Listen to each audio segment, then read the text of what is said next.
Hello, I'm Isaac Hayes III, founder and CEO of Fanbase. Listen to what I'm about to tell you. The window to invest in Fanbase is closing. We've raised over $10.6 million of our $17 million goal. That means there's room for less than 6,370 people to invest in Fanbase for the average amount. The minimum to invest in Fanbase right now is $399. That makes you an owner in Fanbase today. Go to startengine.com/fanbase to invest. Why? Because current social apps have taken advantage of users for far too long, with content suppression, shadow banning, harmful racist content, and no real tools for monetization and equity. Fanbase has over 1.4 million users and counting, allowing anyone to reach all their following and monetize their content from day one. Social media is the new TV, and whoever owns the apps that distribute that content have the opportunity to own potential billion-dollar companies. While big platforms with uncertain futures are failing to serve their users, Fanbase is stepping up to fill the gap. Don't wait until it's too late. Invest now, invest for yourself and your future. Go to startengine.com/fanbase and own the next generation of social media.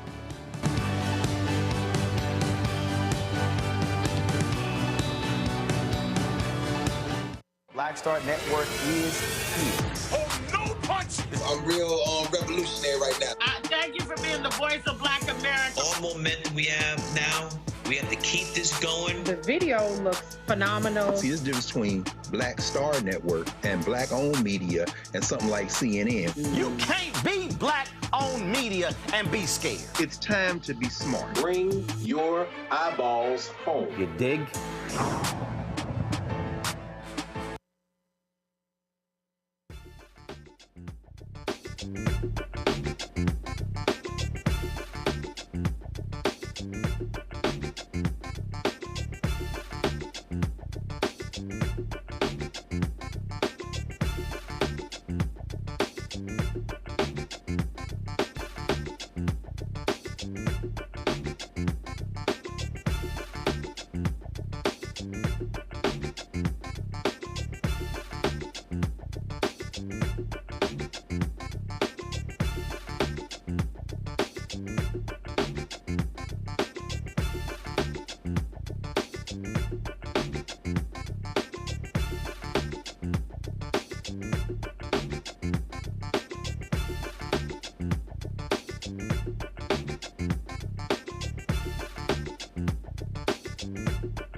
Today is Thursday, July 31st, 2025. Coming up on Roland Martin Unfiltered, streaming live on the Black Star Network. Huge election on Tuesday in Detroit.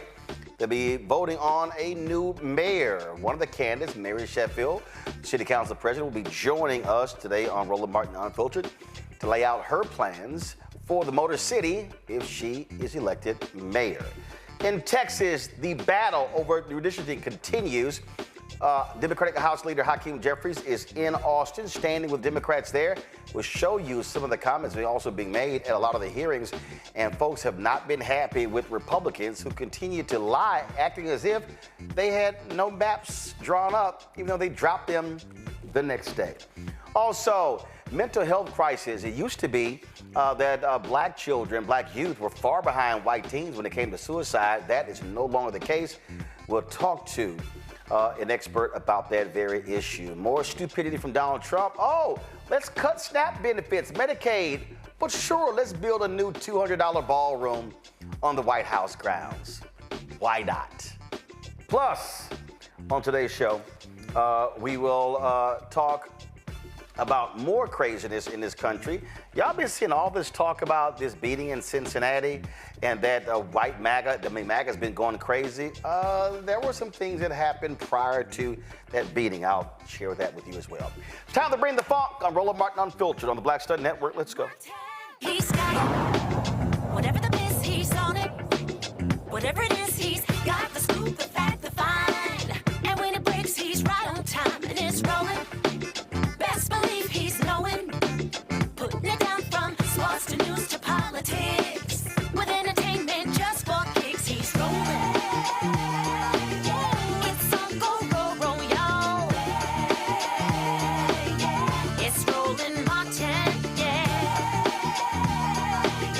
rolling with Roland now. He's funky, he's fresh, he's real, the best, you know he's Roland Martin.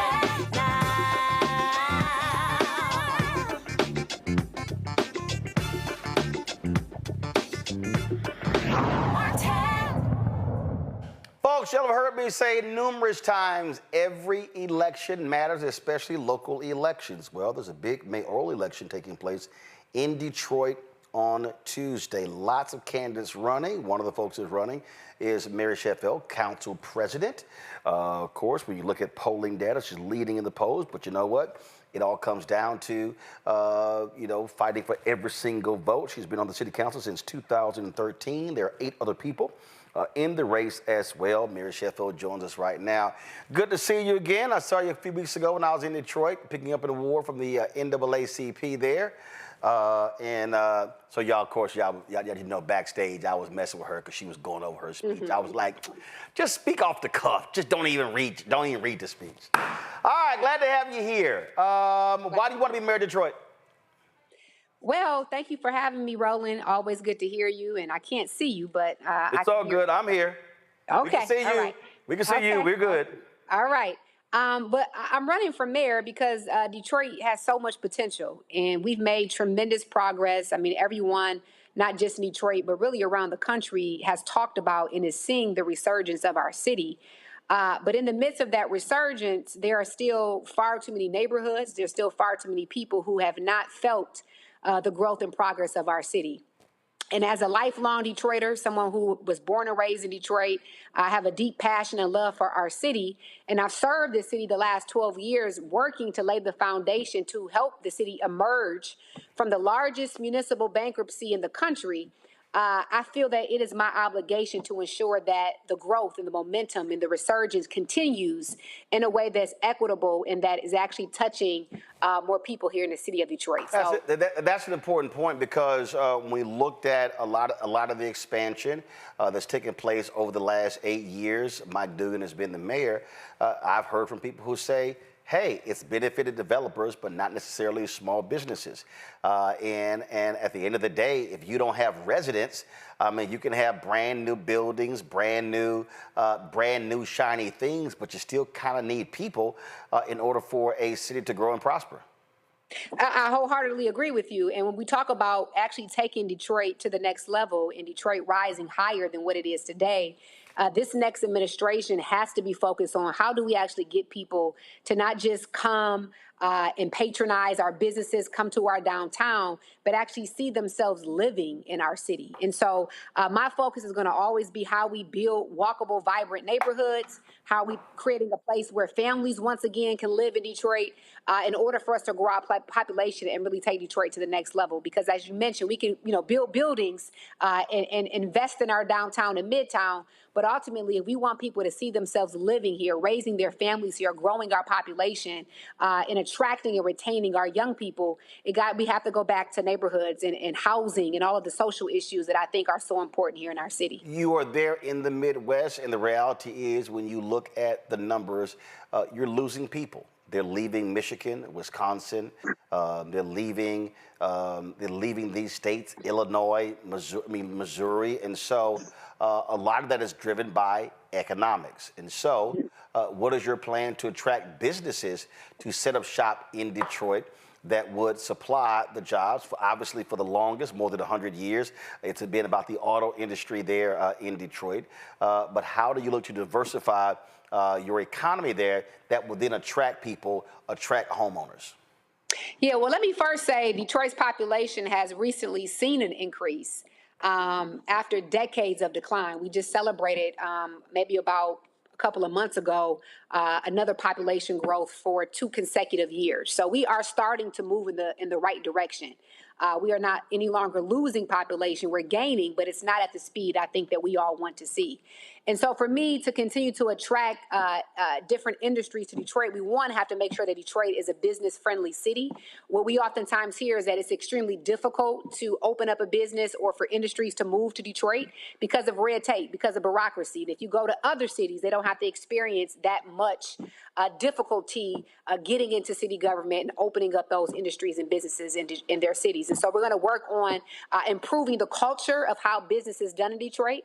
Secondly, in order for these industries to come here, we got to have talented workforce. We have to have people who can fill those positions with the skills and the knowledges that they need. And so we're going to have a heavy focus on workforce development to ensure that we have the pipeline that is prepared for the industries that will come to Detroit. And then lastly, we pay some of the highest property taxes in the country in Detroit. And oftentimes we have to continue to offer incentives and abatements for companies and industries to come to Detroit because the cost of development is extremely high. And so we're working on achieving structural property tax reform and then also offering as many incentives as possible, whether it's our land and also other tools to ensure that we're incentivizing those industries to come to Detroit. You talk about those property taxes. Why are they so high? Well, they've always been high. We have tons of millages over the years that have continued to add to that cost. And I think for decades and really quite some time in Detroit, we've always experienced extremely high taxes, and it's always been a burden for our residents. And so we've tried year after year to try to reduce it. The last 2 years, the mayor has launched an initiative changing some state laws that would allow for a reduction in property taxes. And we're working on that extremely hard because it's been a huge barrier. People have left for Southfield and the suburban communities because the cost of living is so high. Even our auto insurance is extremely high compared to other cities. And so these are structural issues that have been plaguing our city for generations that we have to work on to stop individuals and businesses from coming to Detroit. Quality of life obviously is one of those things, but what goes into that also are schools. When businesses are looking to relocate, they're looking at transportation, they're looking at quality of life, they're looking at entertainment, they're looking also at schools as well. And so obviously that's not under your purview, but that also has to be a significant issue when you're talking about how do you attract people, how do you attract families who you want to be there for generations, not just transient where they come and go. Most definitely, and we have a robust plan working with our school board and our superintendent. Right now, the number one issue facing our school system in Detroit is absenteeism. Our kids are not showing up to school, and oftentimes it's social determinants that are preventing our young people from showing up, whether it's transportation, parents or families have issue with childcare, and so the city can be a greater partner in that regard. We also have to ensure that we're exposing our young people to skilled trades and vocational training and exposing them to other alternatives outside a traditional four-year college degree. And so I plan on being a very active and hands-on mayor as it relates to education. While we may not control the school system, we can open up our rec centers, our libraries, use partner organizations and sites to ensure that there's robust after-school programming for our young people to get the additional educational support that they need. So we're going to be a great partner. While the mayor doesn't control, we don't need to control, but we can achieve a significant increase in the outcome of our young people as it relates to education. All right, then. Well, that certainly sounds like a whole lot. I know you got to get back to campaigning. Early voting is taking place right now, right? Yes, it is. It's happening right now, and Tuesday, August 5th is the election, and we are excited for Detroit to get out and show out. And so if anyone who is listening on your show today, if you know a Detroiter, call them, let them know to show up. Let their voice be heard. But more importantly, if you don't early vote, please get out Tuesday, August the 5th for this very pivotal moment in our history and this very, very important election. All right. Mary Sheffield, we surely appreciate it. Thanks a bunch. Good luck. Thank you. You as well. All right, folks, going to a break. We'll be right back. Roland Martin Unfiltered on the Black Star Network. Next on the Black Table with me, Greg Carr. Democracy in the United States is under siege. On this list of bad actors, it's easy to point out the Donald Trumps, the Marjorie Taylor Greens, or even the United States Supreme Court as the primary villains. But as David Pepper, author, scholar, and former politician himself says, there's another factor that trumps them all and resides much closer to many of our homes. His book is Laboratories of Autocracy, a wake-up call from behind the lines.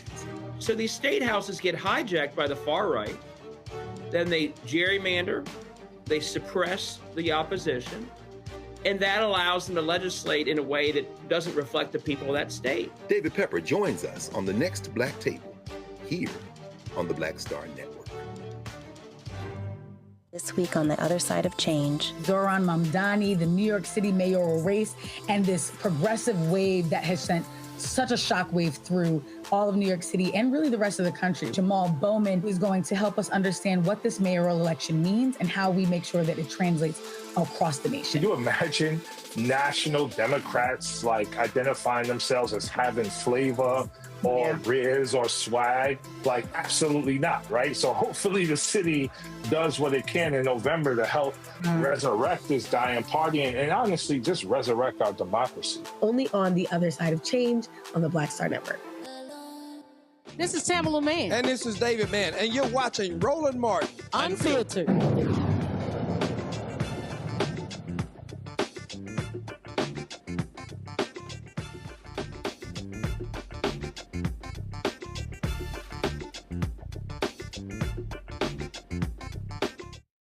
War in Texas trying to steal 5 congressional seats, decimating not only the Democrats' numbers, but black and brown representation. A lot of folks continue to speak out. First of all, today, House Democratic leader Hakeem Jeffries was in Austin standing with Democrats. We'll show you some of that. But some of the people who have been attending these hearings and putting these Republicans on blast include Tarrant County Commissioner Alisa Simmons, who's been fighting redistricting even on the county level, where they're trying to wipe out a black member of the Commissioner's Court in order to put a Republican in. Here's what she had to say. My name is Alisa Simmons. I'm the Tarrant County Commissioner that represents the precinct. I represent the precinct that you are currently meeting in. This is my precinct. Welcome to ground zero of redistricting. Tarrant County, Texas, home of the Tea Party and MAGA Republicans, MAGA Republican county judge, DA, sheriff, all of them. I am here to urge the members of the Texas legislature to say no to racism and the racially discriminatory redraw of congressional maps. What you've done is planned and calculated a racist attack on the fundamental voting rights of people of color. I should know. MAGA County Judge Tim O'Hare used a racist law firm and a racist map drawer to attack, pack, and crack African American and Hispanic neighborhoods here, just like you are trying to do to our congressional maps. With the mid-decade redistricting of Tarrant County Commissioners' precincts, the Republicans came for me and my seat just last month. On June 3rd, my constituents lost their representation due to intentional racial gerrymandered MAGA politics. And what happened when my colleagues voted to redistrict? When they voted to go after my precinct 2 seat? A damn lawsuit. So hopefully you all are prepared for that. They redrew our lines not because the population shifted, not because our communities changed, but because they wanted to silence our voices. Like you, Texas legislative Republicans, My MAGA colleagues wanted more power than they already have. Tarrant County has been in existence since 1849 and has always been Republican-led. What more do you want? They didn't give a damn who they had to disenfranchise to do it. Is my time up? Please complete. Yeah, I'll let you complete your sentence. All right.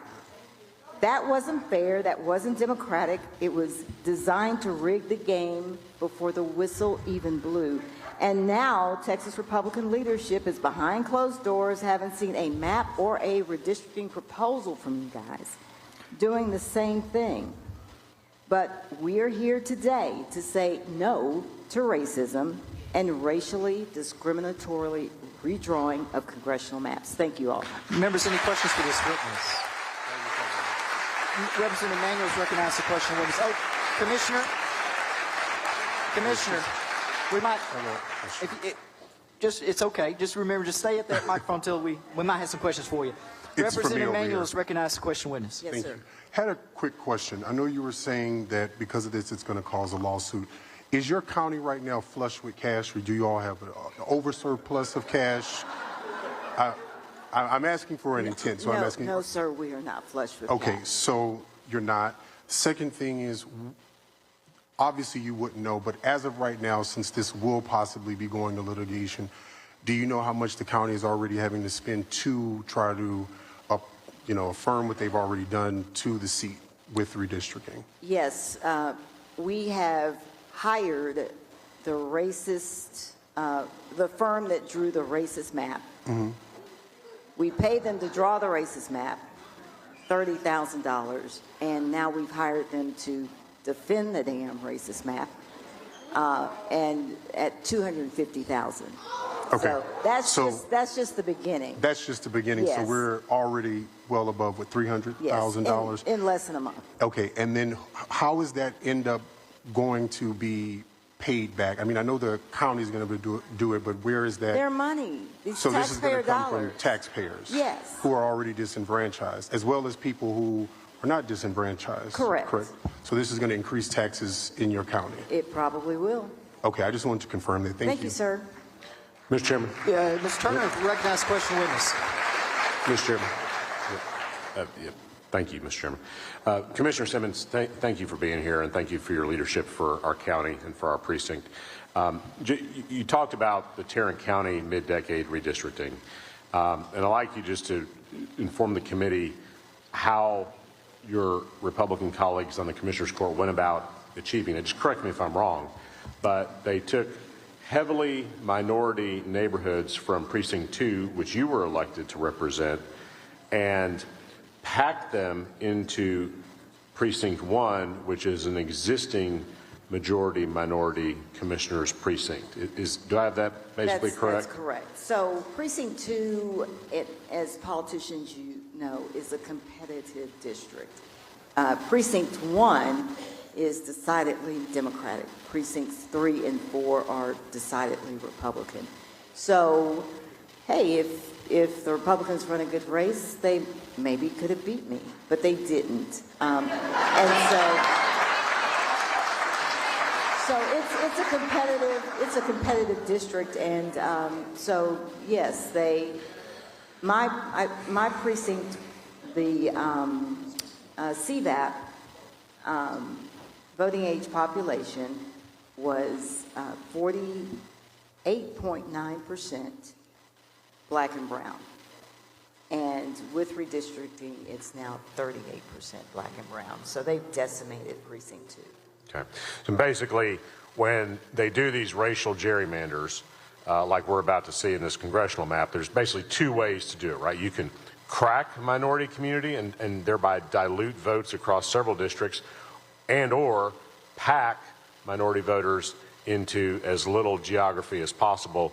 But the net effect is the same, reducing the overall representation that minority voters have in their ability to elect the candidates of their choice. That's correct. So they took, for example, the Tarrant County portion of Grand Prairie, which was in Precinct 2, and votes decidedly Democratic. That's your district. Yes. And took it right around Arlington and placed it in in Precinct 1. So,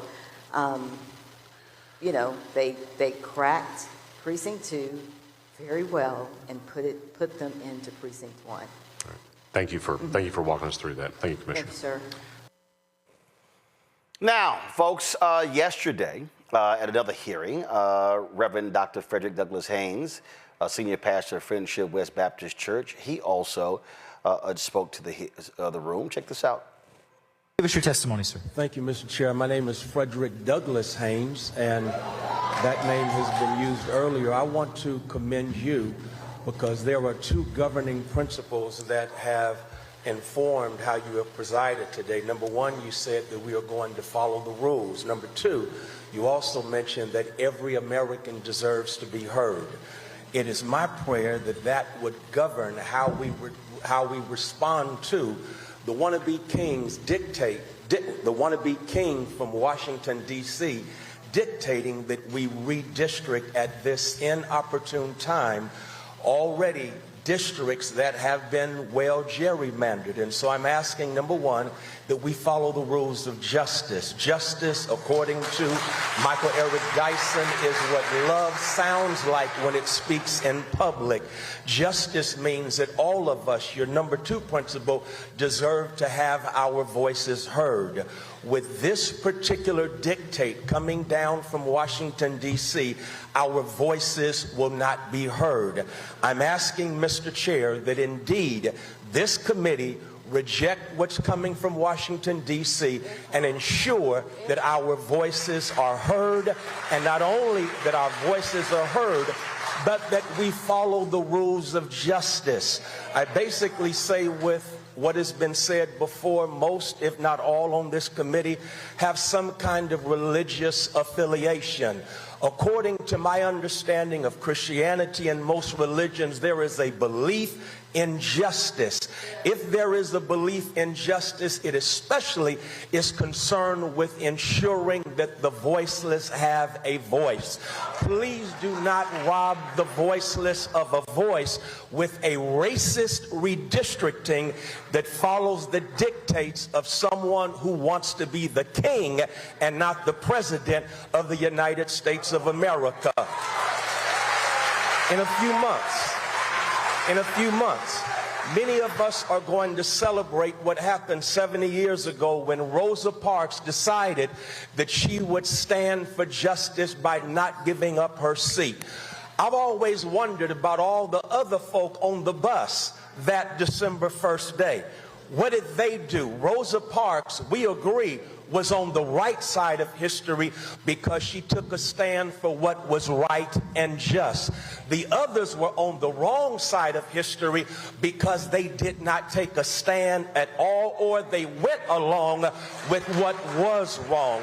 I'm asking you this day, please stand with Rosa Parks in that spirit, meaning that history will record that you were on the right side of history because you stood for justice. You were on the right side of history because you followed the rules of justice. You were on the right side of history because you made sure that everybody in Texas has a voice, and not just voices of those who look like the occupant of the White House. I am begging you, please stand on the right side of history as opposed to the wrong side of history, which will hurt all of us and is against everything that is moral and everything that is just. Thank you for your time.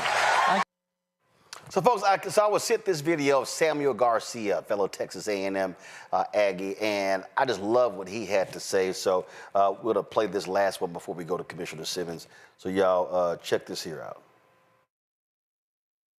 Microphone, we'll get to you in just a moment. All right, Chair calls Samuel Garcia. Shall you register to testify on behalf of yourself on the revised congressional redistricting plan? Is that correct? Yes, sir, it is. Please give us your testimony. I drove here 3 hours to get here. I came from Abilene, Texas. And if I'm willing to drive 3 hours to come here and talk, I'm going to ask you to get off your phone and listen to what I have to say. Whenever I found out When you address somebody from the state legislature, you're supposed to call them the honorable this or the honorable that. Well, the word honorable means that you bring honor. And when you're elected, you're given that title. You should earn that title. Being honorable means that you do the right thing. Being honorable means that you will look at yourself in the mirror every day and say, why am I doing this? You got a call from Donald Trump. He told you to go find 5 seats. No, he got asked, how many seats? He said 5. He was asked on the news. You say, we don't have any maps. Well, how in the hell does Donald Trump know he's going to get 5 seats? I bet you anything there's maps that are there.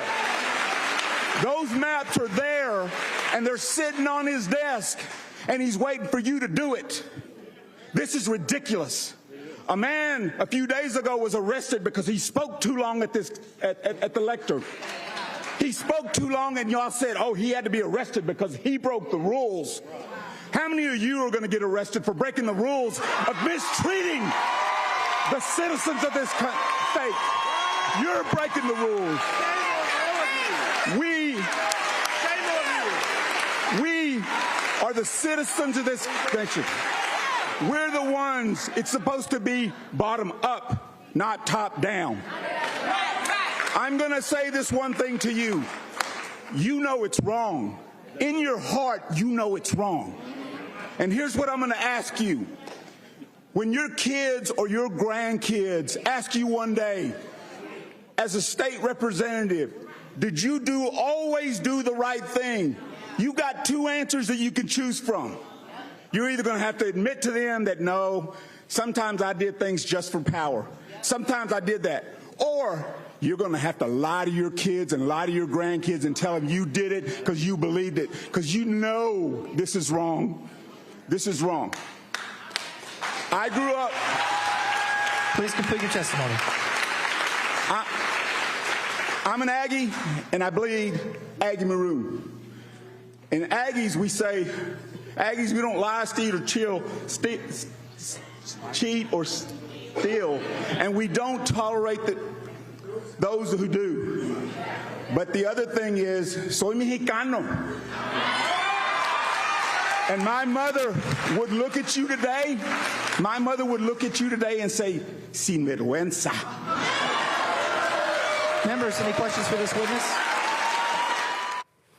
Joining us now, Tarrant County Commissioner Alisa Simmons. Glad to have you here. I mean, lots of passion here. And what Garcia there, he summed it up. This is about power. This is about raw, naked power. It's pure and simple. And that's what, as you laid out, these racist Republicans are doing in Texas, in Tarrant County, in Galveston County, in Austin, Texas. And add Fort Bend County, Texas now. Same process. These Republicans want to destroy the voting strength of black voters and other minority voters.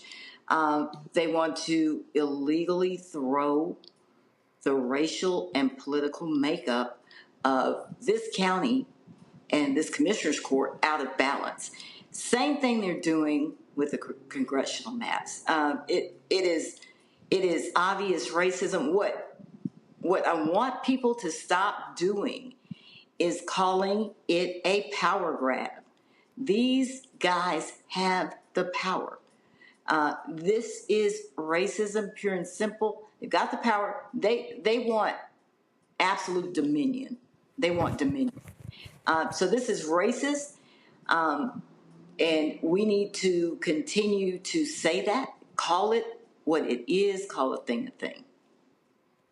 Well, and the thing that I keep, when I wrote my book, White Fear, How the Browning of America is Making White Folks Lose Their Minds, I laid all this out. I said, guys, this is what they are doing. This is what they're preparing to do. It's as simple as that. And so many people, I looked at so many people who sat the election out last year. I don't like this about Kamala or this. Trump is not that bad. And now they're sitting here going like, oh my God, they're doing it. But they said they were going to do it. I knew it when I took office 2 years, 7 months ago. The consultants called. I won November 8th, November 9th. They called and said, can you jump on a Zoom? They are going to redistrict this seat because the sister before me, she served one term. We served 4-year terms. She served one term. She was black. She won by 4,000 votes. I won by 4,000 votes. Where I sit is, like I said at the testimony, is a competitive district. And so the Republicans knew it was going to turn. It was going to be more. It would become more easy for Democrats to win. And so they're like, we're about to put a stop to this. And they want, the county judge will tell you, if he could, he'd want 4 Republicans on the commissioner's court. What's important about that is it's taking away your representatives. Right. I mean, you're removing me from this would remove me from the court. It will be nearly impossible with the new map that passed. It passed here. We have been redistricted, reapportioned. It will be nearly impossible for me to win. And that is a result of people not voting. We have got to get these folks to the polls. Period, point blank. Yeah, I keep saying they are taking advantage. 61% of Texas is minority. Yet 61% of the people who vote are white. And let me tell you this. For years, I get the Tarrant County Republican monthly newsletter. Those people are organized. It's not rocket science. They are canvassing now for the Republicans in Tarrant County are block walking, knocking on doors now. What we do as Democrats, election's over, we need to take a break. We need to take a rest. And so we can go to those hearings, give great remarks and speeches and all that. Same thing that happened with this commissioner's court. I had a ton of people show up at commissioner's court. 2 overflow rooms. It doesn't matter. They've got the votes on commissioner's court. They've got 3 votes. The Texas House has the votes to redistrict. So what are we going to do? Keep giving speeches? We've got to do better. Subscribe to the Tarrant County Republican newsletter and do what they do. It's not rocket science. We just got to be consistent, block walking, communicating, educating, and have short, succinct messages and be tough, talk shit, and get out here. We should be campaigning right now. Right now. Yeah, I mean, I've been making that point. I can't tell you how many times I say, yo, you can't wait. I spoke today on the panel of the U.S. Black Chamber, Inc., and I laid out to the people. I said, you have to be starting far earlier, a year earlier. You got to be teaching people. There has to be town halls. I said, we got to go back where we had freedom schools, the civil rights movement. You got to have freedom schools teaching people about public policy. I saw this one, I was on social media, this one guy, this was about 3 days ago, he was like, Democrat National Committee, where are y'all? Y'all should be Texas fighting. I'm like, no, fool. I'm like, you should be fighting, but you should be mobilizing and organizing, because the problem with Texas is unorganized. And Republicans have been able to win all across the state, statewide offices. And here's the deal. Your county is the last large major county in Texas that Republicans control. That's why they're scared to death. They lost Harris County. That's why Governor Abbott hates Harris County. They lost Dallas County. They've lost Travis County. The governor is such an ass. With this new map, they literally put the governor's mansion in a red district, so it's not in a Democrat congressional district. They're silly when they draw these maps. Silly. Listen, I'm going to tell you how silly they are. So Precinct 2, my precinct, is home to Globe Life Stadium, home of the Texas Rangers. AT&T Stadium, home to the Dallas Cowboys, the Texas Live Entertainment Complex. The lines they drew, Roland, they gave the stadiums to a Republican precinct or commissioner, but not the goddamn parking lots. So the parking lots are still mine. Make it make sense. Wait. They drew the maps. So the parking lots of the stadium are in your district, but the stadium itself is not. You heard me. Yes.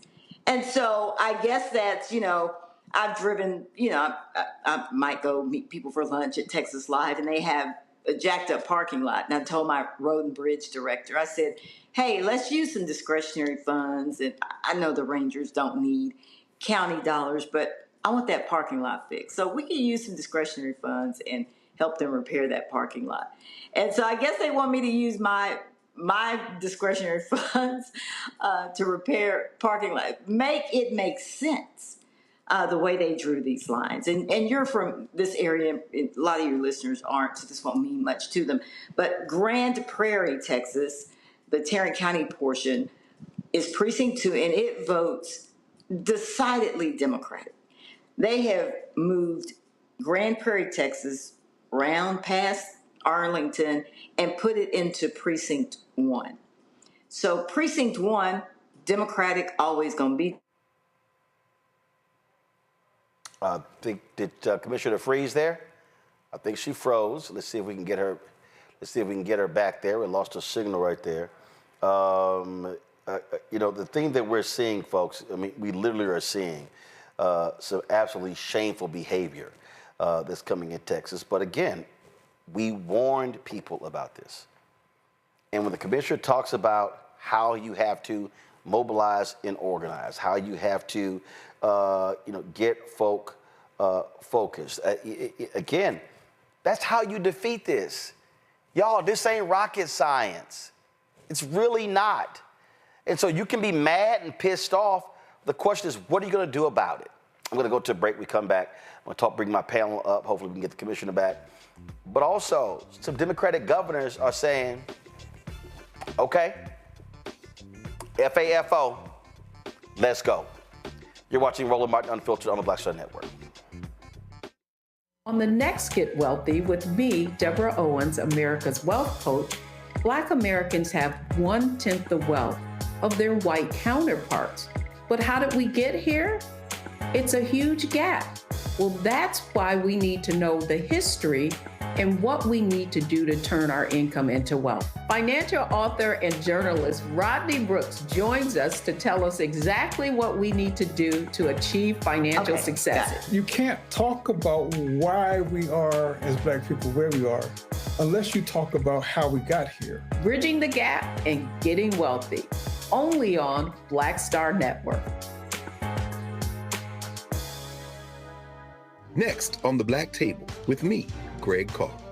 Democracy in the United States is under siege.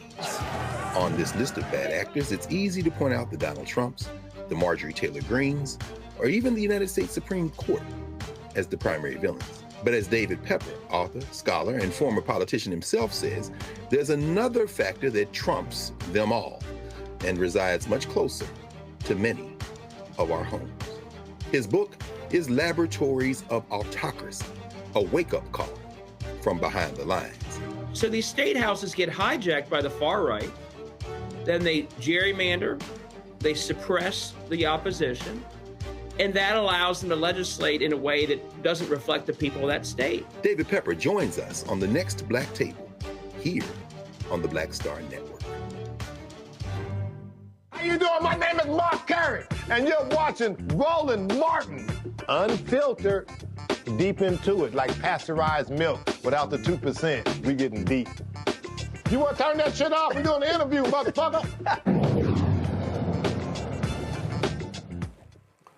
All right, folks. Commissioner Simmons is still with us. I want to bring in my panel as well, joining us right here on the show, talking about the craziness that's happening in Texas. And again, we're seeing these things unfolding all across the country because Republicans want to do this everywhere because they are afraid they're going to be losing the House next year. All right, joining us with her hostage video, Dr. Nola Haynes, Georgetown University School of Foreign Service.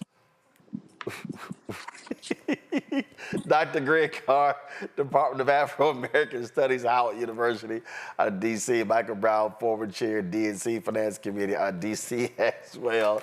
Let's get right into it now. If you want to understand how these folks think, how these folks operate, what's on their minds, all you have to do is just look at in terms of how they go about their business. The other day we showed y'all some of that in terms of these Republicans, in terms of just how they move. So here's a perfect example. So Jimmy Patronis out of Florida put out this statement here. Give me 1 second. I'm gonna try to pull it up. He goes, I support a renewed redistricting effort for Florida. If Texas can do it, the free state of Florida can do it 10 times better. Also, y'all, fair districts is unconstitutional because it violates freedom of speech, and elections are a state's rights issue. The more power to the states, the better. Okay, here's the problem with that, y'all. The folks in Florida literally put that right there, the fair districts, in the state constitution. So it's a little hard to run around that. Now, the governor of California, so this is his response to this headline in the Texas Tribune. Newsom will move to redraw California maps if Texas redistricts tee up national fight. He goes, FAFO. And he's absolutely right. You've got Kathy Hochul. Give me 1 second. I saw this earlier. I was at the U.S. Black Chamber Inc., and I was checking this out. Kathy Hochul, she is the governor of New York, and she is now weighing in on this very issue, making it clear that, she will move to take some action when it comes to gerrymandering as well. And the thing here, Michael, I'm going to start with you. It's real simple. Okay, Republicans, y'all want to start this fight? Go ahead. But the most populous states in the country are blue. So let's do the map. California. I saw one analysis where they said they could literally flip the map in California to 52-0 based upon districts Kamala Harris won. So you got California, you got Ohio, you got Maryland, you got Illinois, you got Virginia. Hey, my whole deal is you tell Dems, go for broke. Change the whole damn thing. And when they start crying, you say, okay, let's do a national gerrymander ban. Oh, y'all Republicans, y'all voted against that in Congress, Michael. Absolutely. And thanks for having me, Roland. And I certainly hope that those three governors that you mentioned start putting the pieces together, start talking to the particular state representatives that they can count on, and start putting these, drawing their own maps. Be prepared if Texas pulls the trigger and does it and executes, you're ready to do the same. Now, the only question is, if Texas does not pull the trigger, should the states you just mentioned do it anyway? Oh, hold on. First of all, that Michael, that ain't even a question. Right. Texas is going to do it. I mean, that ain't even. You can't say the horse left the barn, the ship has left the port. Bottom line is, they are prioritizing redrawing districts over focusing on flooding that killed almost 200 people. That right there tells you exactly what the focus of Governor Greg Abbott is. Yes. So if that's the issue you're referring to, then absolutely those particular blue governors and the blue state representative bodies should absolutely get ready, be prepared. So if it's good for the goose, it's good for the gander. Yeah, absolutely. Commissioner Simmons, you see right here, this is Governor Kathy Hochul of New York State. I won't sit by while Donald Trump and Texas Republicans try to steal our nation's future. And I think what she should say is, okay, y'all flip 5, I'm a flip 5. And Newsom should say, I'm a flip 10. And again, Maryland, Illinois, Virginia, if I'm Democrats, I say, yo, let's pick up 20, 25 seats. Exactly. What we being so nice for? What is what? You're exactly right. Abbott, this is happening in the Texas House. Period, point blank. They got the votes.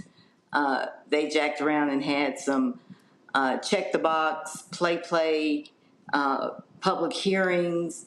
Didn't have a map to show the people or a redistricting proposal. This is a foregone conclusion. And we don't have the votes in the Texas legislature to do anything about it. So it is incumbent upon those other governors to take action. No need to wait. There's no need to wait. The thing here, Greg, is you are facing evil. You're facing an individual and a party that is corrupt to their core. Republicans today in Congress voted down an amendment that would have kept the United States from giving Trump this refurbished $1 billion with this jet from Qatar. Okay, so they are sanctioning corruption. So let's just be real clear.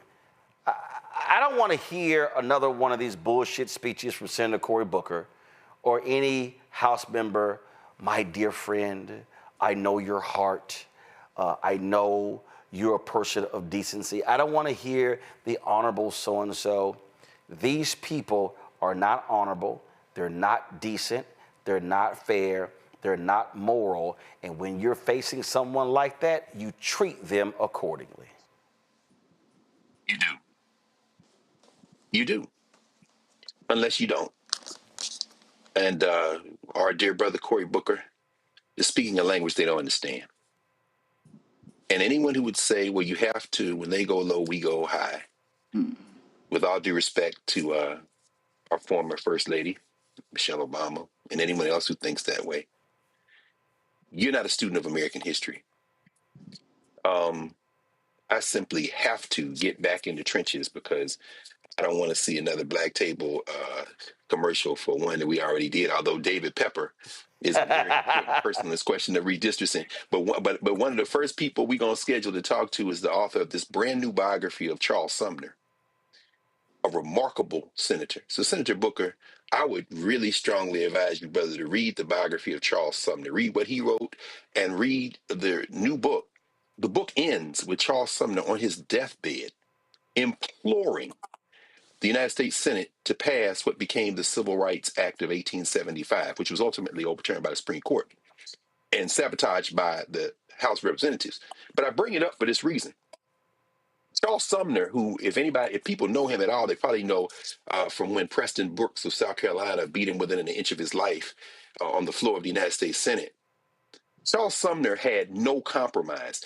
He is the major architect of Reconstruction legislation. We're talking about not only the Civil Rights Act of 1866, but the 13th, 14th, and 15th Amendments. Charles Sumner is a very important figure. Why do I bring up Charles Sumner at this juncture? I am not alarmed. I'm excited. Because this is the thing about these hillbillies and white supremacy. What you see is that corruption and overreach in the history of the United States walk hand in hand. The 1850s, the 1860s, leading up to the Civil War, you see some of the most corrupt, some of the nastiest pieces of work in terms of open white supremacists in the history of this country at work. And if you're going to beat them, you have to simply decide you're going to break their political backs. Charles Sumner understood that. The Fugitive Slave Act of 1850, where they could just put their hands on you and say you have no rights, and next thing you know, you're working on a damn plantation in Louisiana like Solomon Norfolk, which is, of course, the evening that we met the first time, 12 years a slave. Well, guess what? What the hell do you think ISIS is? I'm sorry, they call it ICE, but it's ISIS. They put their hands on you, and the hillbilly in charge of it says we can stop people based on how they look. It is an echo of that time. So at this moment, what we are seeing is the same type of escalation in a different age of what preceded the Civil War. When South Carolina decided they would rather leave than obey the Constitution, well, guess what? Governor Abbott, my friend, I applaud you, my friend, because what you gonna understand, you hillbilly, is that when you break it this time, nobody's gonna put on a uniform and save it. When Gavin Newsom said, as he has said today, that perhaps we'll have a special election on November the 4th and put to the ballot the question of redistricting. And Kathy Hochul is no flaming liberal. She's a centrist Democrat, is going to follow suit. J.B. Pritzker in Illinois follows suit. Guess what? The cold civil war is now moving to the hot phase. And finally, this hillbilly in Florida that you quoted, talking about the First Amendment, taking his cues from John Roberts, because that's absolutely John Roberts' gospel, and talking about states' rights. Well, guess what? That works both ways. If you're not going to give disaster relief to Republican districts in Maryland because Wes Moore is the governor, well, guess what? You're going to stop paying taxes. And once them hillbillies start screaming bloody murder in Mississippi and Louisiana and Texas and South Carolina, well, guess what? Those of us who are caught up in it, maybe we'll feel enough pain to get involved in the political process and vote enough people into the federal legislature so that the Freedom to Vote Act will pass. And maybe we won't. But I'll tell you right now, I'm excited because it's going to always have to come down to this. You don't break white supremacy with kind words. You break its back with power. No, this is not a moment for folk to be scared. This is a moment, literally, where it requires fighters. I remember seeing Reverend Willie Wilson was preaching in Dallas, and he talked about there was a church break-in, and some thugs stole the equipment in the church. They stole the musical instruments and all kind of stuff like that. And so they went to the pulpit. He went to the pulpit that Sunday, and he said, I need y'all to put the word out on the street in D.C. We looking for our stuff. He said, but I don't need y'all simple Christians. He said, I need some of my former thug Christians to roll with me to go get our equipment. And then they found out where the equipment was and rolled up on the place and got the equipment and got some other stuff from there as well. See, this ain't a moment for the weak, the meek, the quiet, the nice. No. This is where you need some Democratic gangsters who said, I'm going to take y'all out one by one. I'm going to make y'all feel, and every time J.D. Vance tweets, oh my God, this is unfair, then they say, take another seat. Then when they start complaining again, take another seat. And that's what you do. That's how you make them pay. Yeah, definitely. I wasn't sure where you were going with that at first. I wasn't sure. Well, that's why I know where I'm going. If you just listen, you'll know where I'm going. The man you saying to listen, I haven't gotten 6 words out before you didn't. Because I just talked. Well, if you ain't know where I was going, that's why I explained it where I was going. You need some gangsters. When you in a fight, you don't bring folk who believe in diplomacy. You bring folk who ready to swing. Now you understand what I'm saying? Let me finish my thought. Thank you very much. Thank you very much. As a person who's literally just finished a book chapter today arguing for the coexistence of diplomacy and deterrence, I do believe that we definitely need to be stronger and strategically stronger. If we have the option to do a thing, we should do that thing. If California, if New York, if Chicago can actually, implement the same sort of strategy that they did in Texas, I say we go for it.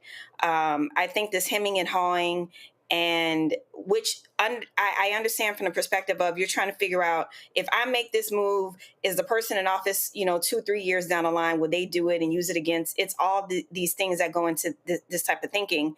That's what we don't have the luxury of. We don't have the luxury of the hemming and the hawing. We don't have the luxury of kind of thinking through when we are already here. We're not having this conversation proactively. we are here, and the people need to rally around something. They need to believe in someone, and they need to be inspired. And right now, they are still searching for it. So I say, if this is an option, we should definitely pull the trigger on that and exercise that option. And Commissioner Simmons, who you got, I mean, they are literally using taxpayer money, as you said, to pay this racist organization. Folks should be raising holy hell, and every time that little mascot county judge of yours starts whining and complaining, they should sit here and say, all right, we're going to boycott your house. Hey, I wouldn't be opposed to it, but I'm not gonna on this. You ain't got you ain't got to say it.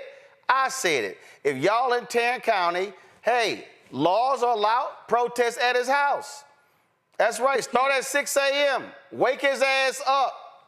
See, these people, they are trying to lock in power for the next 50 to 100 years. They do not want to see black advancement, brown advancement. They are they are white nationalists. Because let me tell you what Alisa Simmons is going to pull up and stop doing. Is going to these rallies, public hearings, all this stuff about redistricting. I had a 7-hour commissioners court meeting, and so grateful that all of the white allies, the African American groups, the D9, the Hispanic organizations, so glad that we had 500-600 people show up. And I had a redistricting public hearing in my precinct that lasted 5 hours. I went to the redistricting deal, the congressional, the state thing, Monday night. That was 5 or 6 hours long. If we don't stop talking, see, Alisa Simmons is not going to Austin. If one more person asks me to go to another rally in Austin, I get it. People want elected officials to speak and do the rah-rah thing. Yep. What are we talking about? If all those bus loads of people going to Austin for something coming, I'm not going. If they were mobilized, hitting these doors, yep, talking to people, they go into Austin to do what? Go beg, talk, try. You are not convincing these racist clowns to change not one vote. Not one vote will change. But all of this, my sorority group, I'm just looking at all these, who's going to Austin, this bus got this. I'm like, Lord, what are we doing? At the beginning of the day and at the end of the day, the Tarrant County map, the state of Texas congressional maps are an expression of intentional racial discrimination designed to silence our voices, designed to eliminate our representatives I was elected by the people. And I told you it was a competitive district, not just by Democrats, not just by black. You can't win in my precinct by black and brown people voting for you or just Democrats. And so these maps have taken away, essentially, I'm faithful, I believe in God, but has diluted the voting strength of minorities to elect their candidate of choice. So precinct 1 now in Tarrant County becomes almost 80 something percent, almost 90% Democrat. That's great. We will have one representative on the commissioner's court. Yep. So you're absolutely right. If you're going to expend time, energy, and money, then you spend it where it is wise, where you have a greater return on investment, and that's hitting door to door, precincts, canvassing. That's what you have to do because you have to beat these people. And here's the whole deal, okay? A lot of these House seats the Republicans control in Texas, there are a number that they can be beaten in. Yes. If folk actually vote. That's just what it boils down to. Tarrant County is 50-50. I mean, it's right there.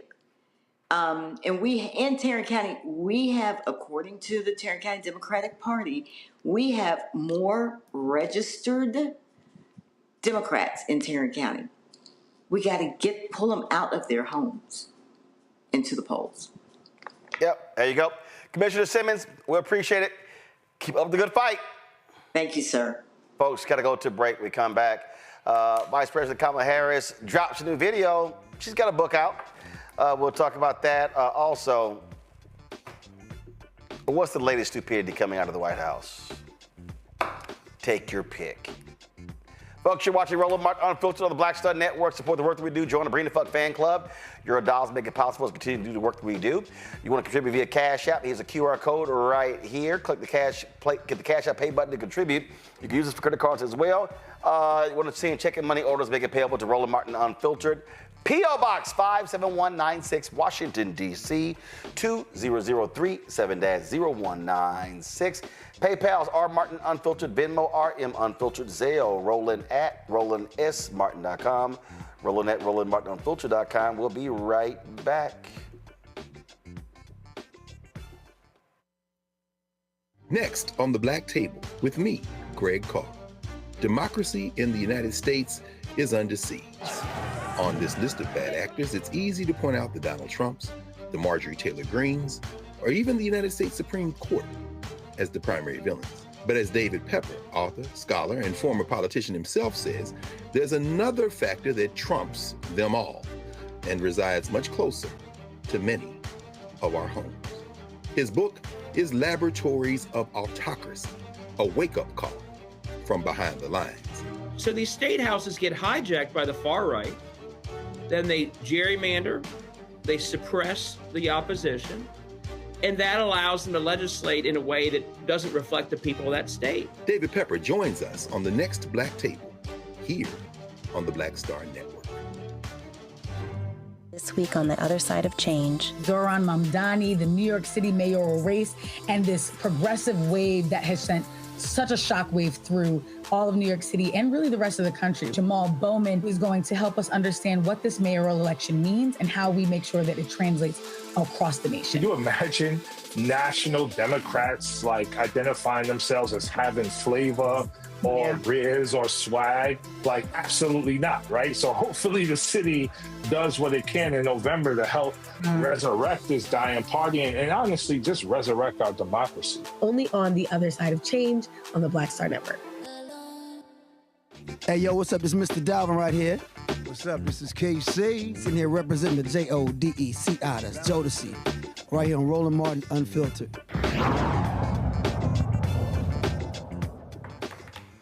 All right, y'all.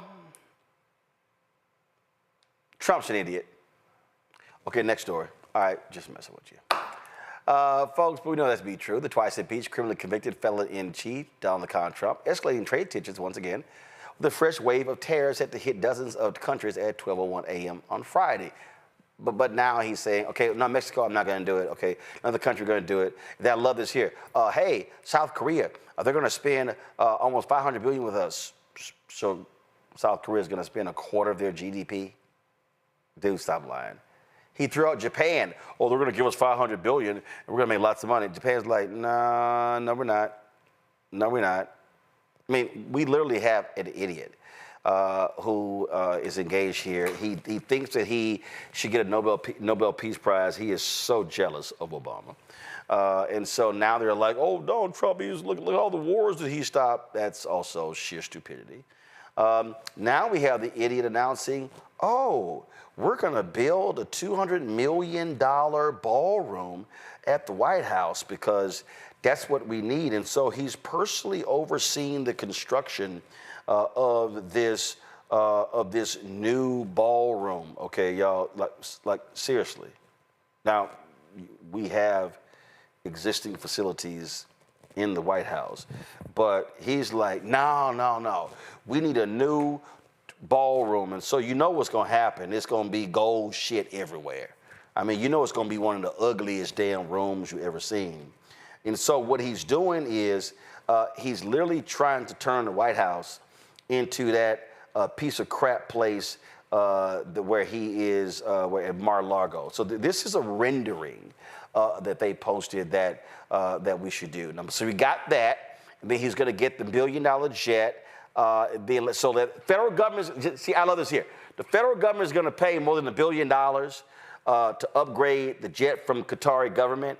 And then Republicans are going to vote to go ahead and just give it to him when he leaves office. Now, he's already enriched himself by upwards of $800 million as well. And so what we really have here, Nola, is an undeniable grift. They have decided, you know what? We didn't really rape and pillage America enough the first time. Let's really do it now. They're like the Vikings of old. Let's just rape and pillage everything. Mm-hmm. And that signals to me that he has no intention on coming out, honey, anytime soon, that presidency is going to turn into, what is it called? Primogeniture. It's going to turn into a monarchy. You are just spending and spending on the backs of Americans, on the backs of 300,000 plus Black women who are out there looking for full-time employment, myself included. You are doing it on the backs of other federal workers who you just completely displaced. You were doing it on the backs of folks who lost their Medicaid, on the backs of folks who are going to have to pay more as a result of these tariffs. So you are doing all this on the backs of Americans as if you are the grossest, and I mean the grossest example, mythological creature of a king that, you know, we could ever encounter in our nightmares. You know, this is really, none of this is typical. None of this is usual. We're used to that. And I think my question is, it's a legal question, because I do believe he's coming out one way or the other. He is coming out. I do not think it's going to be some, you know, Trump version of a monarchy. But my question is legal. All this stuff that they are doing in broad daylight, is somebody keeping score? I mean, I know last time Rachel Maddow had that wall of all his crimes, but I'm dead serious. With solicitors general's offices being pretty much dismantled, civil rights across all the agencies being dismantled, who is keeping score of all these crimes? When you have got media kissing your ass and sucking up to you, that's kind of hard. Michael, I love this here. I do. And let me just be real clear, y'all. I have no problem putting this on the table. You know, we often say, no, I don't want to see people harmed. I don't want to see people lose their homes. I don't want to see people lose their way of life. I don't want to see any of those things. I do. If you voted for Trump and you're now complaining about ICE deporting people, I don't mind if you go bankrupt. I don't, because you supported this.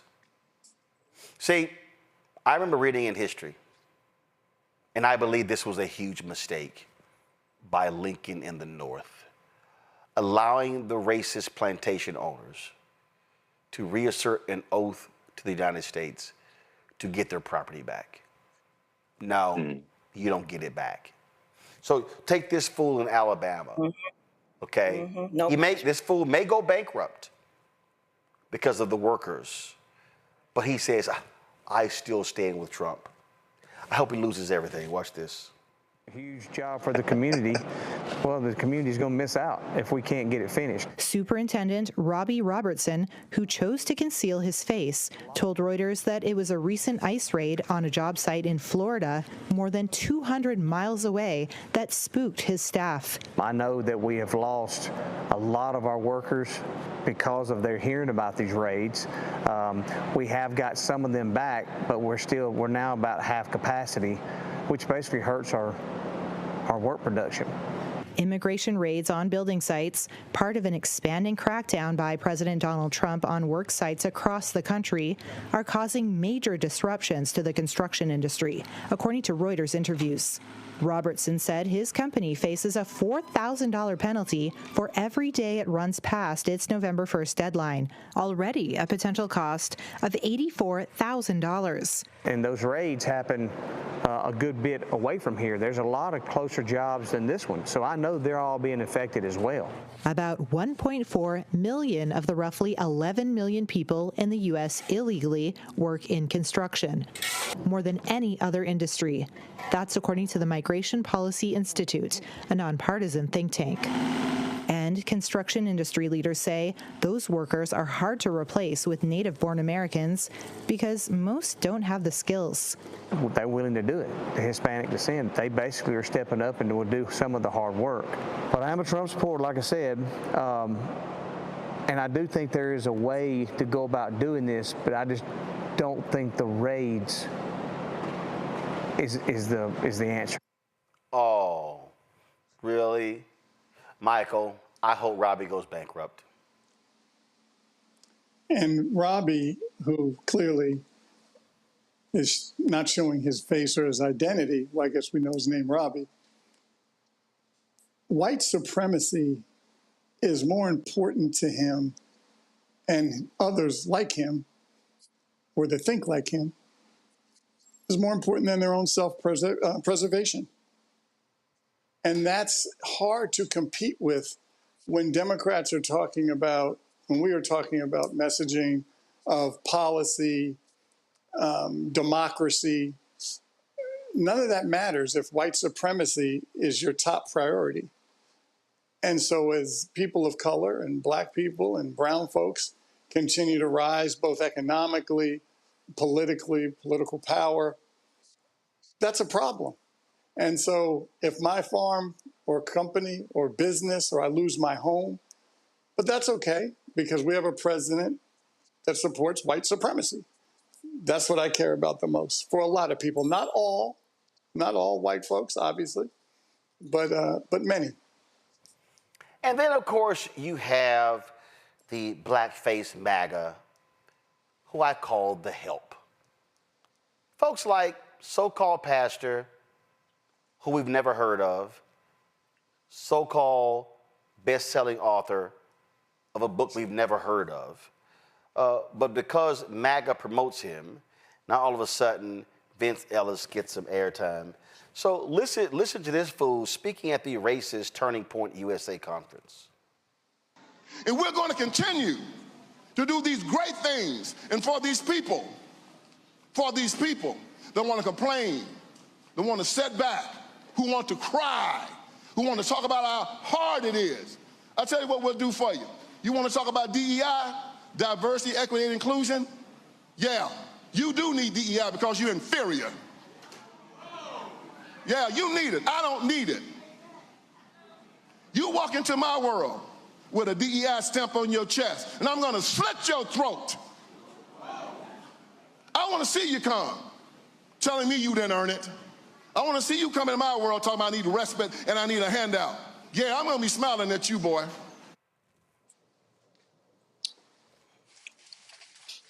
Take it away, Greg. I love it. My man. What you say his name? William Hannibal Thomas? Is that who that is? It was a remarkable Uncle Tom from the late 19th, early 20s. I love it. I love it. See, when you see what is Lauren Victoria Burke call these Negroes a consensual. When you see a consensual manservant like that, he's got that Byron Donalds energy. He claims he wants to smoke till the smoke starts. That'll be the first Negro to run up behind his master and say, yeah. So I love it. I love that talk. And Dr. Haynes, it's plenty score being kept. The Supreme Court justices have to go to different circuits. They all get assigned circuits. I think Ketanji Onyeka Brown Jackson has the First Circuit, if memory serves me correctly. Brett Kavanaugh has the Eighth Circuit. He spent a little over an hour yesterday or today trying to defend the rocket docket, the shadow docket, and this chicanery they're engaged in at the Supreme Court. And he said in the course of his remarks that he reads all the blogs and listens to social media and all that. He has to stay aware of it. He's aware of all the criticism. Dear Kavanaugh knows what's coming. And so even as the courts now and the Federal Court of Appeals is hearing an appeal now on these ridiculous tariffs, realizing that the word tariff doesn't even appear in the legislation that King Trump or would-be King Trump is using. What's going to end up? There are two things going on. Roland, you put it perfectly, brother. First of all these deals, the world is laughing. You just, and by the way, Donald Trump, trying to defend your friend, the Trump of the tropics in Brazil, you probably just got Lula da Silva reelected in Brazil. Congratulations, you clown. The EU wrote some stuff on paper that ain't worth the paper it's printed on because, as Paul Krugman explained in The New Republic, the EU is not the government. So when they told you they're going to invest, $650 billion? No, fool, that ain't the governments of the EU. They ain't going to give you shit. but you, I got a deal. They're going to invest all this money. They played you. Paul Krugman walked through the whole thing. And finally, this is the thing that is hilarious about it. If you got a 15% tariff on cars coming from Europe, and there are a lot of cars that come from Europe and the United States, and you got like a 25% tariff on the Canadian automobiles, the stuff in the Canadian automobiles was made in Michigan and Minnesota, across the border, come back in. Guess who that's going to hurt? It's going to kill your voters in all those states, and it's going to be cheaper to buy a European car than the one that your people put the car seats in and the seat belts and the radios and send it over the border to come back. Meanwhile, the Mexicans are looking to make deals with the Canadians, who are looking to make deals with the Europeans. The Brazilians are looking to even up their trade with the Chinese. And they are building an economic system that is literally going to punch and collapse in the chest of the United States of America. I say march on, my friend, and take your manservant with you, because every stitch of clothes that fool got on his back was made somewhere outside the United States. Let's see him give that same speech butt-ass naked in about a year. Meanwhile, inflation is still up, despite Trump's campaign promise to bring prices down. Well, the 6 months into his second term, the relief hasn't shown up yet. This idiot, who seems utterly clueless about everyday life, he just insists prices are way down for everything.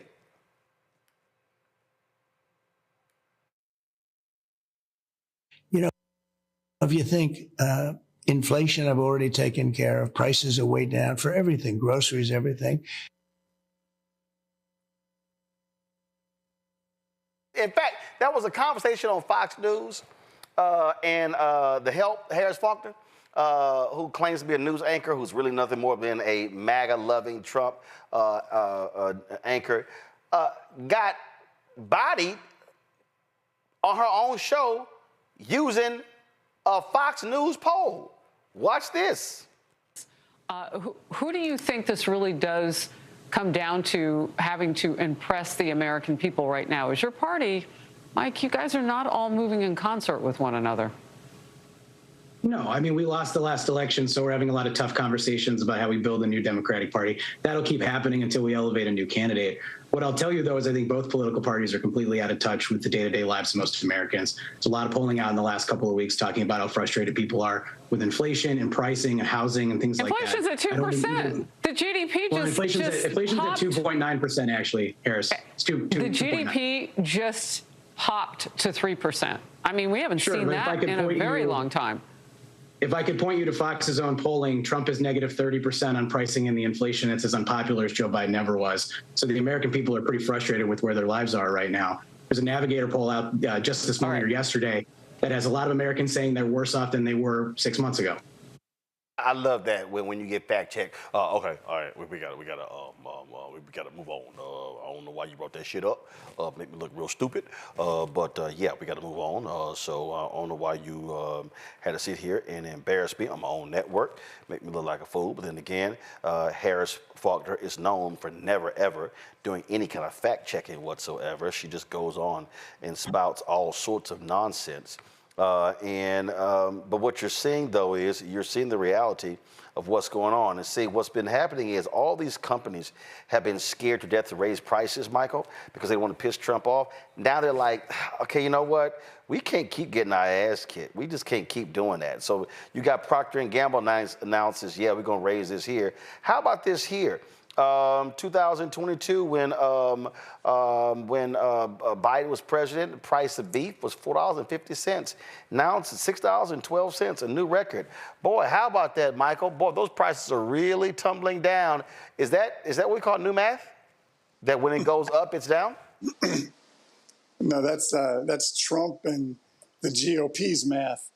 They just say whatever they want, whether it's true or not. They say it. Obviously, they get fact-checked on channels that they know their supporters don't watch. So when they say things on channels that their supporters do watch, they believe pretty much anything he says. So half the country knows the truth. The other half says, oh, he's working on it, it'll come down. Problem is he campaigned to fix all these issues. I think the term he used on day one, whether it's wars, the world is on fire, whether it's inflation, not doing what he thought it would do. Prices are going up. His tariff strategy is a disaster. So when these Republicans talk about promises made, promises kept, I'm not sure what they're talking about. Well, and in fact, Richard Quest, of course, CNN business correspondent, he just sort of just laughed at all these trade announcements. Because see, what this fool does, Nola, is he just announces shit. He just announces it and just like it, and they like, hey, Trump said it. But even though it's a lie, check this out. The deals. Let's talk about the deals. Right. So we've got the deal with the European Union, which somebody has already described as pie in the sky. They simply will not buy that amount of energy, and nor will they invest that amount of money.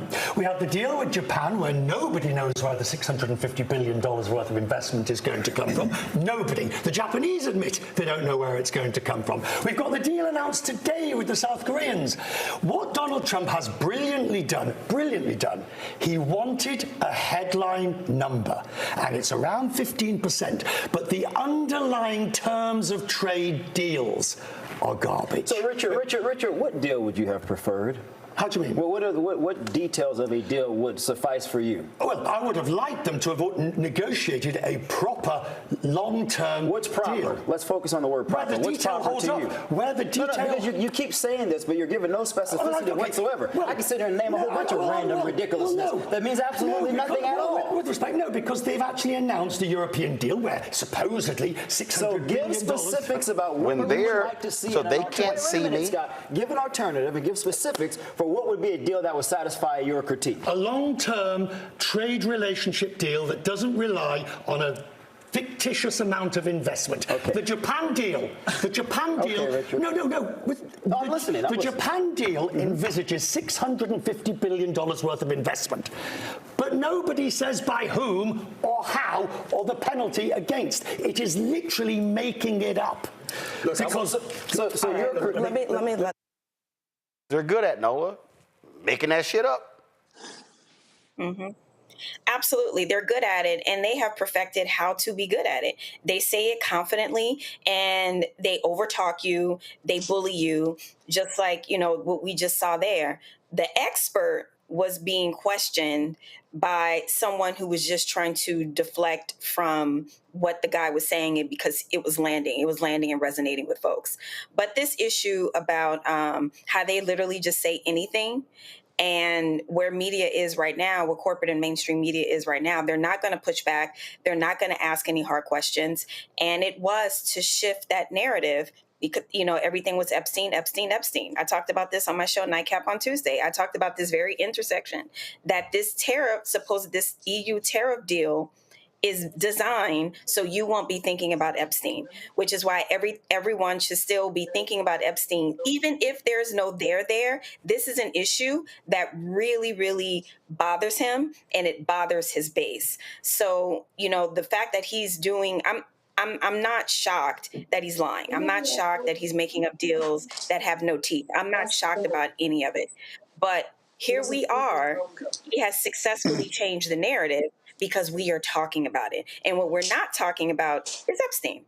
Ta-da. No. Actually, but he hasn't changed the narrative because the right's not letting go of it. See, that's the whole point. He's trying to throw everything at it, and it's just all getting added onto it. But I do got to play this because I thought this was fabulous. Again, This is what happens, and I need people to understand. Have y'all ever seen the little shell game that the fraudsters play? Okay, a master of the shell game on CNN is Scott Jennings. That smug idiot from Kentucky, one of the brokest states in America, that will be decimated by Medicaid cuts and SNAP benefits, but he doesn't care because he got a new contract to CNN. Even Abby Phillip just said, you know what, I'm sick of your bullshit. That's what she said, but she didn't. Watch this. Record high in the stock market. Come on, these trade deals are garbage. It's actually much simpler. Garbage? Yes. Hold on a second. Then It's much simpler than this. Just one sec, because I think it's super important to understand. Scott, what was happening in April of this year, 2025? What was happening then? What did the president announce on that week, the first week of April? What did he announce? The president was implementing what did he announce, Scott? Tariff agenda. And what were those tariff levels? And well, they were different for different countries. Okay, so but every single person predicted calamity. Scott. Calamity. Scott, you can't skip steps here. And there is none. What were those tariff levels? They were different. He had a chart. Not just different. They were 2 to 3 times higher than the current tariff levels. Did those tariffs go into place, Scott? It's different for every country. Scott, it's different for every country. It's a simple question. Did those tariffs go into place? He has delayed yes or no? some of the tariffs. Yes or no? He has delayed some of the tariffs, and he's made deals, and he's implemented others. Did any of the tariff levels that Trump announced on that week, did they ever go into place? Some tariffs have been implemented, some have been delayed, and some deals have been made. The answer is they did not. They did not. Tariffs have been implemented. Some tariffs have been implemented. All of those quotes. That's why we have all this money coming in. We have them here. Even you said it. You're playing with numbers here. We have them here. No, back in April. Back in April. You guys are so mad. Why are you rooting for failure? Why does this table root for failure? Please, because you are saying that you are taking a number of 40, 50, 60% back in April, and you're comparing it to a number of 10, 15% now. Fine, but it's his strategy to negotiate and create leverage, Scott, and give us the situation we're in today. Okay, Sir Michael, I will let you talk, but I just have to say, completely disingenuous to suggest. I'm sorry. You were the one calling for a recession in April, not me. Give me 1 second. You called for it. Give me 1 second. Please let me finish. It is completely disingenuous to suggest that what economists said would happen if Trump imposed 50 and 60%. Oh, let's jump all the way up to 135% level tariffs on this economy would have been a recession. Those levels never happened, which is why there has been no recession. You sound disappointed. It's not that complicated. Sure, Michael. Let me explain what happens when you're a smug asshole like Scott Jennings. So this is the shell game. Trump threw out tariffs of 75, 100, 125%. Economists said, you do that, we're going to go into recession. Jerome Powell said, you do that, we're not cutting interest rates. What happened? Does everybody remember? See, what the Scotts of the world don't want to bring up, and that's why the other panelists should have done this, what happened to the stock market when he threw those announcements out? What happened to the bond market? And that's when Jamie Dimon and others were like, hey, I'm going to need y'all to chill. I need y'all to chill on these tariffs. You got to understand what y'all about to do. And so all of a sudden, they were like, hey, this ain't going to work. This ain't going to work. Okay, now Jamie Dimon is saying, you know what? It wasn't bad. Things are okay. Why is he saying that? Because they actually forced Trump to back down. But see, so a MAGA fool like Scott Jennings, no. Y'all predicted the economy is going to fall through the floor, and it didn't. Yeah, dumbass, because the tariffs didn't go into place. He announced them, he pulled them back. He announced them, he pulled them back. He announced them, he pulled them back. That's what happened. But see, liars like Scott Jennings never want to talk about that because what they want to do is convince people, oh, no, y'all were the crazy ones. No, we weren't crazy. The fool who you kissed more ass than Melania Trump is the crazy one. So y'all just got to understand how the shell game is all being played. And we're going to always call it out, including people like smug MAGA idiot Scott Jennings, who will do anything to stay in Trump's good graces. Because he used to be a Trump opposer. But it's a lot sweeter financially when you become a Trump grifter. And that, ladies and gentlemen, is Scott Jennings. Going to a break, we come back. Suicide among young black folks is serious, and we'll talk about why and how do we confront it. You're watching Roland Martin Unfiltered right here on the Black Star Network. Wealthy with me, Deborah Owens, America's Wealth Coach. Black Americans have 1/10 the wealth of their white counterparts. But how did we get here? It's a huge gap. Well, that's why we need to know the history and what we need to do to turn our income into wealth. Financial author and journalist Rodney Brooks joins us to tell us exactly what we need to do to achieve financial success. You can't talk about why we are, as black people, where we are, unless you talk about how we got here. Bridging the gap and getting wealthy, only on Black Star Network. This week on The Other Side of Change. Zohran Mamdani, the New York City mayoral race, and this progressive wave that has sent such a shockwave through all of New York City and really the rest of the country. Jamal Bowman is going to help us understand what this mayoral election means and how we make sure that it translates across the nation. Can you imagine national Democrats like identifying themselves as having flavor or riz or swag? Like, absolutely not, right? So hopefully the city does what it can in November to help resurrect this dying party and honestly just resurrect our democracy. Only on The Other Side of Change on the Black Star Network. Hello, I'm Isaac Hayes III, founder and CEO of Fanbase. Listen to what I'm about to tell you.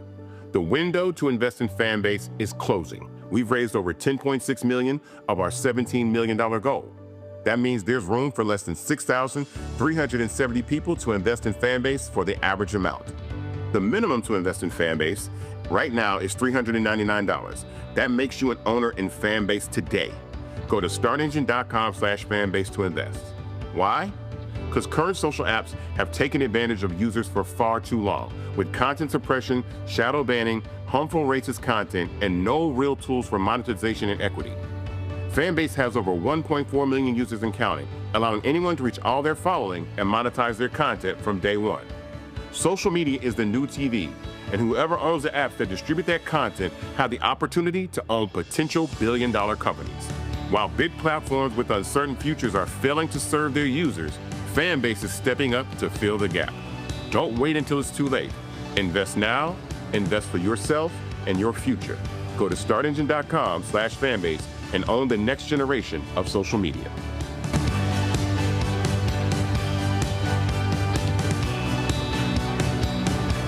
What's up, y'all? This is Wendell Haskins, a.k.a. Win Hogan at the original T Golf Classic. And you know I watch Roland Martin Unfiltered.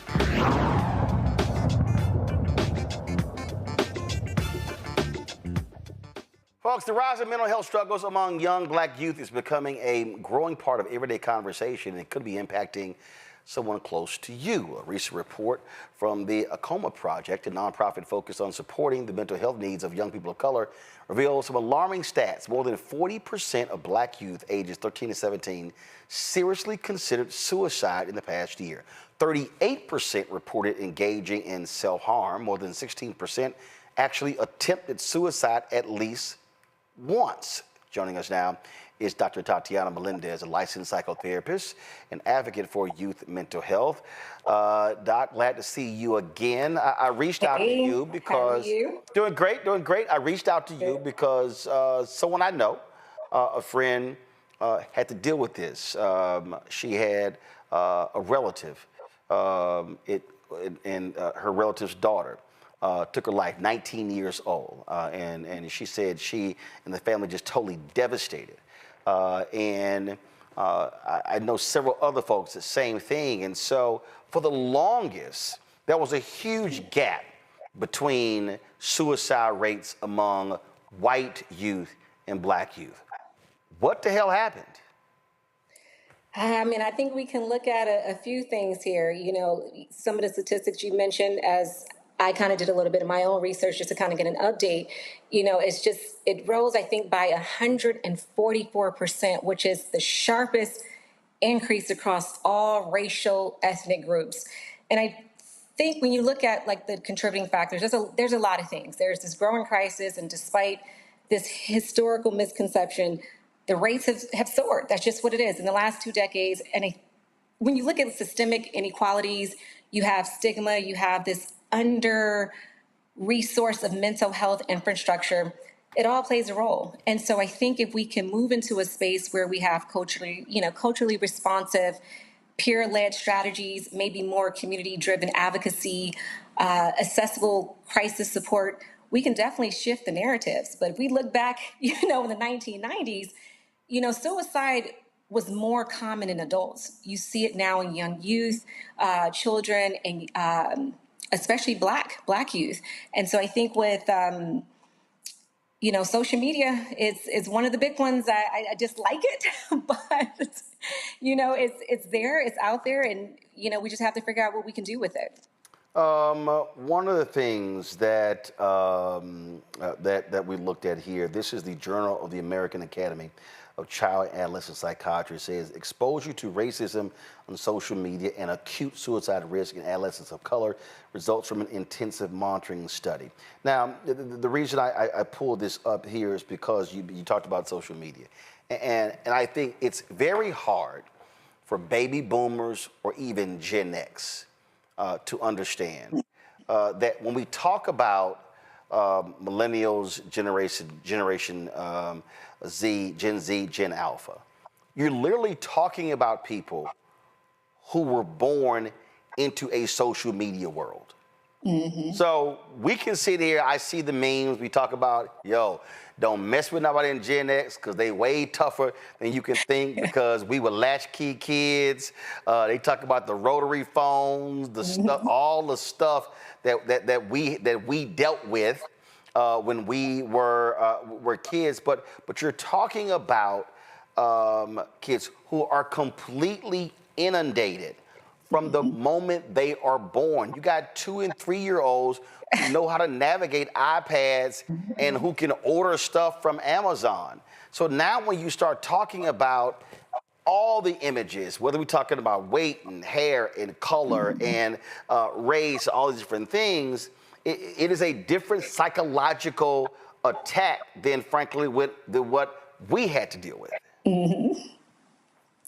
Yeah, I'll tell you, when I was growing up, I didn't have social media. And so one of the things I made sure I put in place for my daughter, I didn't allow her to watch TV until she was maybe 5 or 6 years old. And social media was definitely off limits. And so I think now with the parents, they lack either the education or the empathy or just real conversations. These parents didn't grow up with the tools. So the emotional and identity related impacts are often just misunderstood or even minimized. So you have these kids, they're looking for the likes, they're looking for the followers. And all this is doing is teaching kids to equate self-worth with validation and all these external approvals. I mean, now my daughter was showing me you have like filters and all these face, application. All that does is just contribute to, now we have body image issues. Right. You have, especially for our young girls. And my daughter did at some point, I remember her 9th grade year, because all the girls was on social media and she just started using social media and she thought that she was too thin. And that was an issue for about 6 months. And she's a beautiful girl. However, the girls are being affected. The LGBTQ plus community is being affected along with the youth. But if you have all this, hey, I need to get a like, I need to get the followers, I'm going to change the way I look, that's going to give us another layer of issues. But another thing I looked at too was I noticed like a lot of viral challenges and peer pressure. I mean, these kids today, the whole fear of missing out, FOMO, they feel like they need to do all these different things to fit in. That's creating a bigger issue. The constant scrolling and looking for who's online, who's not, all that does is just reduce attention span and increases anxiety, which isn't really helpful either. You have the DMs, you have the harassment, you have the cyberbullying. All of this leads to depression, isolation, and suicidal thoughts. Well, you talked about the cyberbullying. So, I mean, look, we all can remember if you were dealing with bullying, you were dealing with bullying between school hours or whether you were on the bus going or coming. Now with social media, you literally have bullying 24 hours a day. And it's not just you and 3 or 4 other people who might be in the class watching. It's literally now thousands upon thousands all around the country or the world. All day. Yes, that is the issue. The social media applications are available at kids' youth fingertips. All day. They're at school looking at this stuff. So just imagine a kid every day wondering if they have followers. Okay, I don't have any followers today. Maybe people don't like me. They don't see me. I'm not beautiful. Maybe I do need to change my image. And, let me keep up with all the challenges. And this is not even just, I think people understand, this ain't just kids. You have college coaches, yes, high school coaches who are like, get your ass off your phones at halftime. They are, you've had players, even some NFL players, responding to somebody's comment on social media and during a half, like, you playing a professional sport, get your ass off social media. But again, it is such a psychological driver. And like, I love these people, this is real from the MAGA people. Look at that, you're getting ratioed. Look at that, you posted and you only got 18 retweets. And I'm like, you gotta be a dumbass to start counting retweets. But again, that's that whole thing. And then, so now imagine it's just constantly coming down on you and it's everywhere. And literally, yes, that phone from the moment they wake up to the moment they sleep. And I know some parents, we've done that, where snatch the phone, no. Phone's in the room. Yeah. They're gonna stay right here until it's time to go to school. And it's like crack addicts. It's like, and this is the space, with social media, when I look at like some of the barriers or things that can actually be done to help with the increase in suicidal ideation, you would think that we would be utilizing or leveraging social media for the good, right? How about we follow and share more of like the positive mental health pages?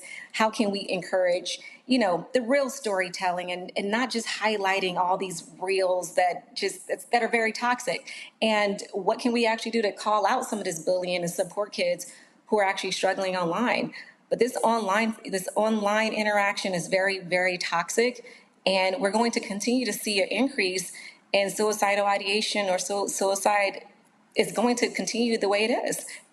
To the folks, if y'all have not seen the Netflix documentary, The Social Dilemma, folks, watch that. It literally talks about how the algorithm is programmed to do the very thing Dr. Melendez was talking about in terms of, it's like the moment it feeds into it. And so now how you look in your hair and how you talk in your teeth, and I need the fillers and I need this and I need this, and it goes just on and on and on, and it's impacting people right here. And I don't think that we can overestimate just how harmful it is when it's not being controlled. Greg Carr, I want to go to you first. You're a university professor. You see this. You're seeing this in the classroom. And just talk about your experiences in terms of how you've had to navigate this. Well, Roland, first of all, thank you for having this conversation. And Sister Melendez, thank you for your work and for leading us in this conversation. I can tell you, brother, and I think I can comfortably speak for all of my colleagues, and I know one of them, of course, is right here, Dr. Haynes, Sister Nola. It's been a complete transformation in the classroom. I think COVID accelerated a process that had already started with this technology transfer. But I'll tell you what, though, and maybe this is where I'll stop and I ask you a question about this, Sister Melendez. With the quantum leap past social media to Chat GPT, I have been stunned, even as recently as we just finished summer school at Howard, listening to young people, some of whom have talked about their friends, which I take as a proxy for some of them, using Chat GPT as a therapist, interacting with artificial intelligence as if it's human.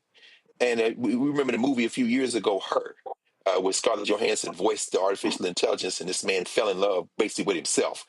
But when you compound what happened with the disruption in education, FaceTime, face to face with COVID, and the acceleration in the technology and social media, and then you drop that AI in, I am not surprised by this really disaster that we have seen not only form, because these young people are struggling, and at this point, they're literally talking to themselves and looking for solutions. I don't know if anybody else has anything to say, but I'd be very fascinated. I'd be very interested to hear what you have to say, Sister Melendez, about this particular function of AI. That is so interesting because yes, I do think that COVID-19, there's all these long-term impacts. When we look at like isolation, I do think there was a lot of missed milestones. There was, the grief and family loss.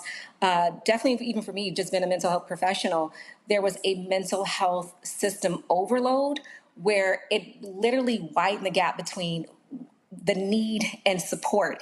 And so this whole AI, it's something that I'm actually learning about. My daughter just was teaching me last week. She was actually asking AI questions and this lady just kept responding. So it is new to me.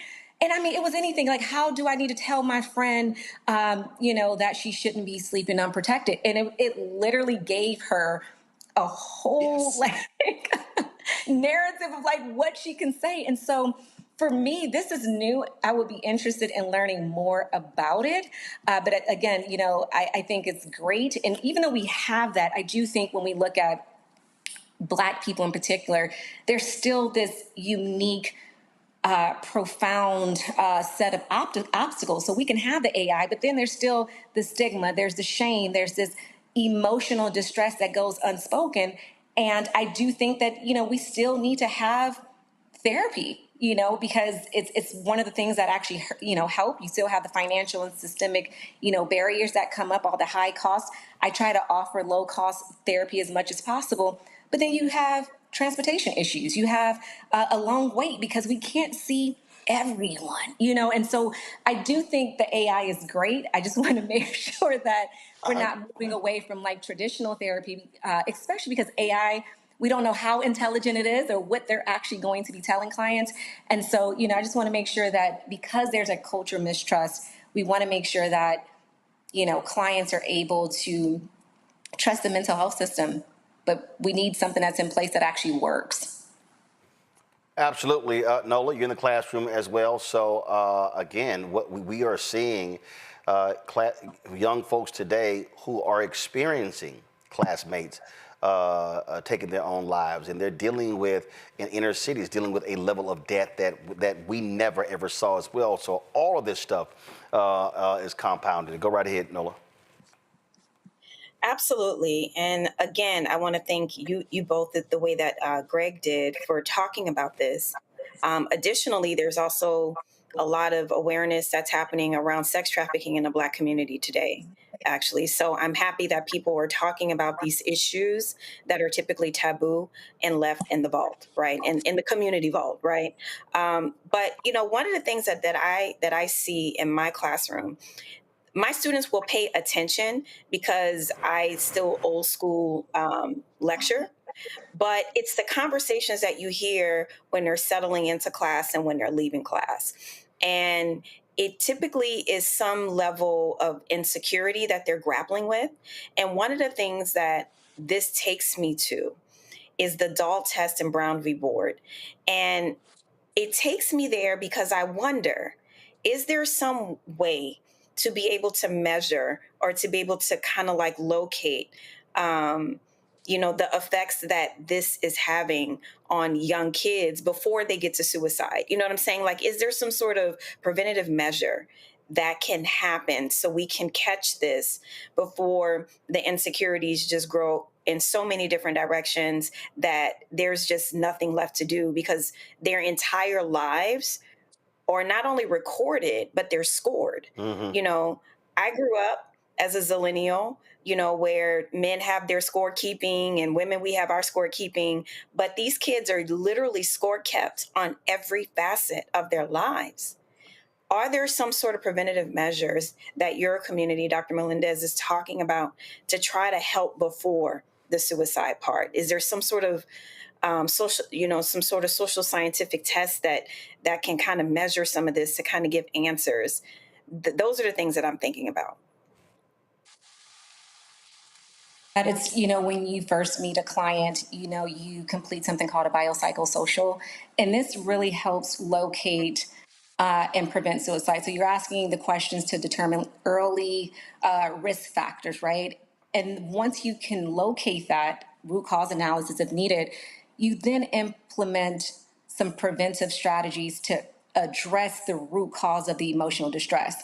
Because if there's no root cause analysis to see where some of this is stemming from, then we can't really address the issue to even provide the coping skills or mechanisms for them to even be able to function in society. So I think when you're able to locate the insecurity, which are, I guess we can label as maybe the risk factors, these are all warning signs. You see it, the insecurities, the vulnerability to suicide can then actually be detected. So if it's psychological insecurity, is there low self-esteem? Is there hopelessness? Is there chronic self-doubt, which I see a lot of? You have the material insecurity. Yes, perfectionism. I mean, I see kids and adults struggle with perfectionism. I mean, I even had some, struggle with that at some point. But then you have the fear of failure. But then you have social insecurity. You have digital insecurity. There's environmental. So if you're exposed to violence and trauma, that's part of your environment. What you're exposed to, if it's abuse, if it's unstable housing or food, if it's academic or financial stress. So it just depends. If we're looking at digital, then we may be looking at maybe exposure to cyberbullying or harmful online content.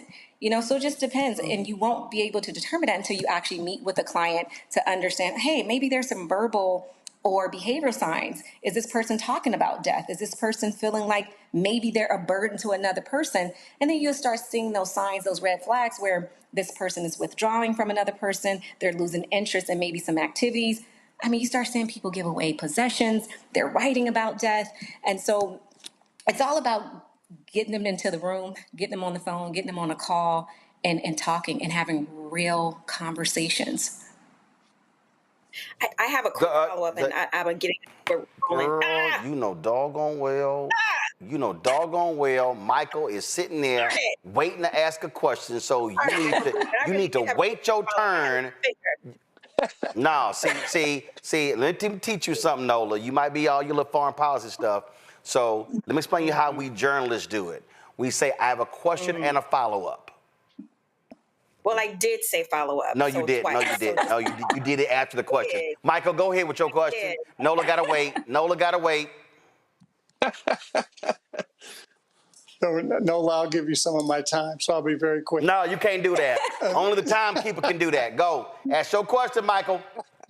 I have 3 sons and a niece that I'm extremely close to.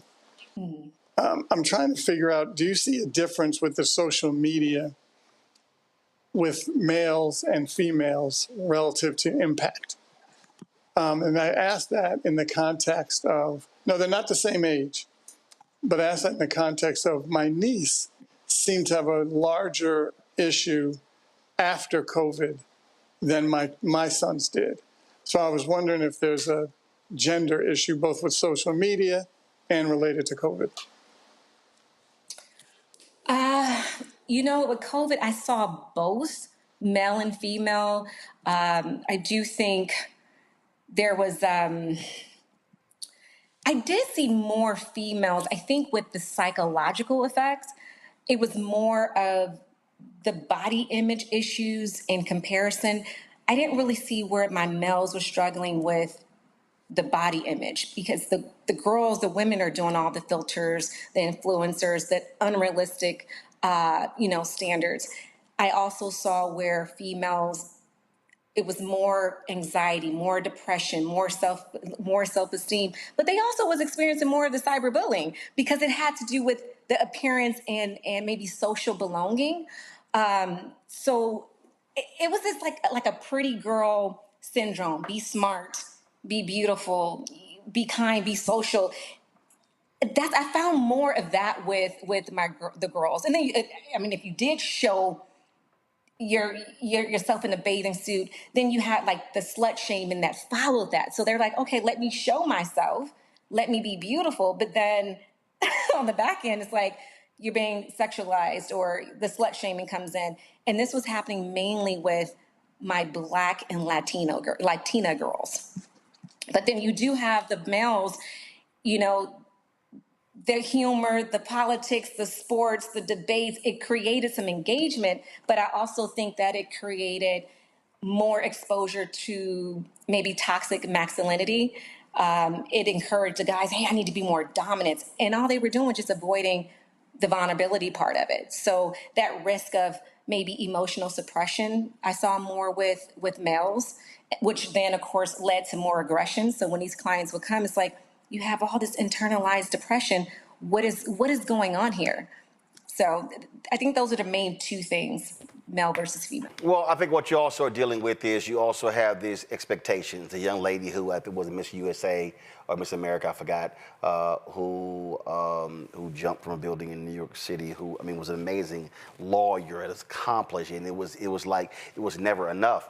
And I think when I look at a lot, you have a lot of young folks, and like they're just neurotic about, because you got folks like, no, you got to get this scholarship, you got to have straight A's, and you got to be perfect at this and this and this and this, and then it's become one after another, and it's an enormous amount of pressure. I remember I was sitting talking to one of my nieces, and she was just like, oh my God, you know, I got to do this at our school. I was like, girl, calm down. I said, that shit is a sheet of paper. I said, okay. And it was like this desire to, okay, you know, but you know, magna cum laude, I gotta have straight A's. I was like, let me explain something to you. I said, it's a whole bunch of people I graduated with who had magna cum laude, and I ain't got nothing against that. I said, but they broke as hell right now, and your uncle wasn't no magna cum laude, and trust me, they would switch places with me any day of the week. And I was trying to get her to understand that your success in life is not going to be determined by what you do in that moment.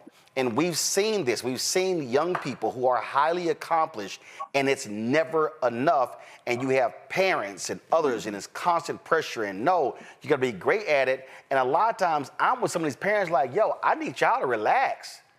I'm like, y'all, and I just think you have to be very mindful as a parent, as an aunt or an uncle, putting undue pressure on somebody who's 12, 13, 14, 15, 18, whether it's in a classroom or sports, because, again, you are literally affecting that psyche, and everybody is not built the same way. That's for you, Doc. No, for sure. I think this, you know, the undue pressure on children, adolescents definitely contributes to suicide risk, especially when you have kids feeling overwhelmed or unsupported, or they believe their failure equals worthlessness, you know? And so I've seen it, the academic pressure. You're right, the high expectation. Oh, I have to get the perfect grades. I need to attend the elite schools. I saw with my daughter, she just went through the application process. And even though she has great grades, she's like, hey, this person, or they end up going to this school that was more elite. And I said, hey, look, let's not worry about that. I'm not going to be disappointed. I mean, she applied to, I think, 18 schools and basically got into all of them, but still that chronic stress, that burnout, that anxiety, that the feelings of failure is all a result of academic pressure, the social pressure, needing to be popular, needing to be liked, needing to be on social media. I need to belong. I need to be in the right friend group. I need this identity click. And so my daughter went to a school where there's a lot of celebrity kids. And I mean, she's not a celebrity kid, but it resulted in possibly, you know, at times, it was mainly early in like maybe her 7th or 8th grade year, there was a little social anxiety. And all of a sudden by her 8th grade year, she said, I don't want to go out for lunch. What do you mean you don't want to go out for lunch? She was sitting in the library. She was isolating. And I'm like, okay, what is it that I need to do? And I definitely didn't want to put the parental pressure, because I do see that where you have parents who are overly involved. They have these unrealistic expectations for their kids. And sometimes it's sports, it's family reputation. Oh, especially the sports thing. Yeah. Oh, I mean, I've seen it. And at her school where she goes, that was huge. And just sometimes you got to be honest. Your kid can't play. Right. No, so the pressure is just be happy they ass got a uniform. But stop. I'm serious. I just think that I don't know why we sit here and like we don't want to be honest. Some kids can't play sports. Just be on the team, run around, do the whole teamwork. But your ass will not be starting. No, and that was a huge one at her school. But again, what's wrong, Michael? What? It was huge. Like I don't get it. I don't get why we can't be honest. And sometimes, Doc, we gotta tell brothers or sisters or aunts or uncles, I need to sit your ass down. Your kid is. There was a word we used growing up. Let's see if Nola probably don't remember this down in New Orleans. But Michael, I know you and Greg. Do y'all remember the word afflicted? Afflicted. Afflicted. Short for afflicted. Right. The word was afflicted. We use that word, Doc, for everything. If your kid couldn't dance, if your kid couldn't play sports, your kid is afflicted. Sometimes we just got to go ahead and let folks know, I think you putting a little too much pressure. That kid is not going to be great at that. So stop trying to make them something they not, because that's just a level of pressure. Not going. No, I mean, no, when you look at the psychological consequences with parental pressure, we're creating kids who are being raised dealing with anxiety, they're dealing with the depression, they're constantly feeling like they're a failure, they're dealing with the perfectionism. Any little mistake that these kids are making, they are feeling unloved and disposable. And now what they're doing is dealing with emotional suppression. There's no safe outlet for them to even talk or cry. Why? Because they can't go to their parents, and maybe they may not have insurance to even go talk to a therapist. So now you have suicidal ideation. I'm feeling like death is the only escape from whatever pressure that I'm feeling at this point. All right, Nola, come on. Make your question quick. A question, not a statement, a question. Not a sermonette, a question. I did very well in English. Thank you so much for that, for walking me through that. See, thank you. You so wasted much. time. You do this every time. You try to be petty, and then you waste time. Now, come on, ask your question. Oh, you mean match your petty? You mean match your petty? See, you wasting time. Don't let me thank Doc and close this out. Come on do now. What you want to do. Ask your do question. What you want to do. My question is everything that you just said about cost and availability and all these things. I guess what I'm trying to get at is there some larger social test that can be constructed like the doll test? If to be able to catch this in other ways outside of students, coming to an office, considering everything that's being rolled back, with insurance is going to be more expensive, like all the things that are happening. I'm just trying to figure out what could possibly be a social, cultural way to be able to catch this. If you don't have the money to pay you, or the time, or the availability. I'm just curious, is there something out there? Is there a tool out there that already exists like that? I mean, outside of your digital and clinical risk screening tools that a lot of therapists and psychologists use, you have your PHQ-9, which looks at suicide risk, and it's used for depression, suicidal ideation. And it's online. People can go and check and say, okay, here's a free screening tool for me to be able to use. But there isn't anything else that's really free. There's a lot of, they have all these quizzes and tests that you can take. I mean, I'm in the process of actually building an application that will be done real soon here. And it's basically, yes, mental health services at your fingertips, where you can sign in and be able to speak to a therapist. You can participate in live conversations about different mental health concerns or issues. So that's in the making. So there's different strengths. That's wonderful. Yeah, so that's what I'm looking forward to that.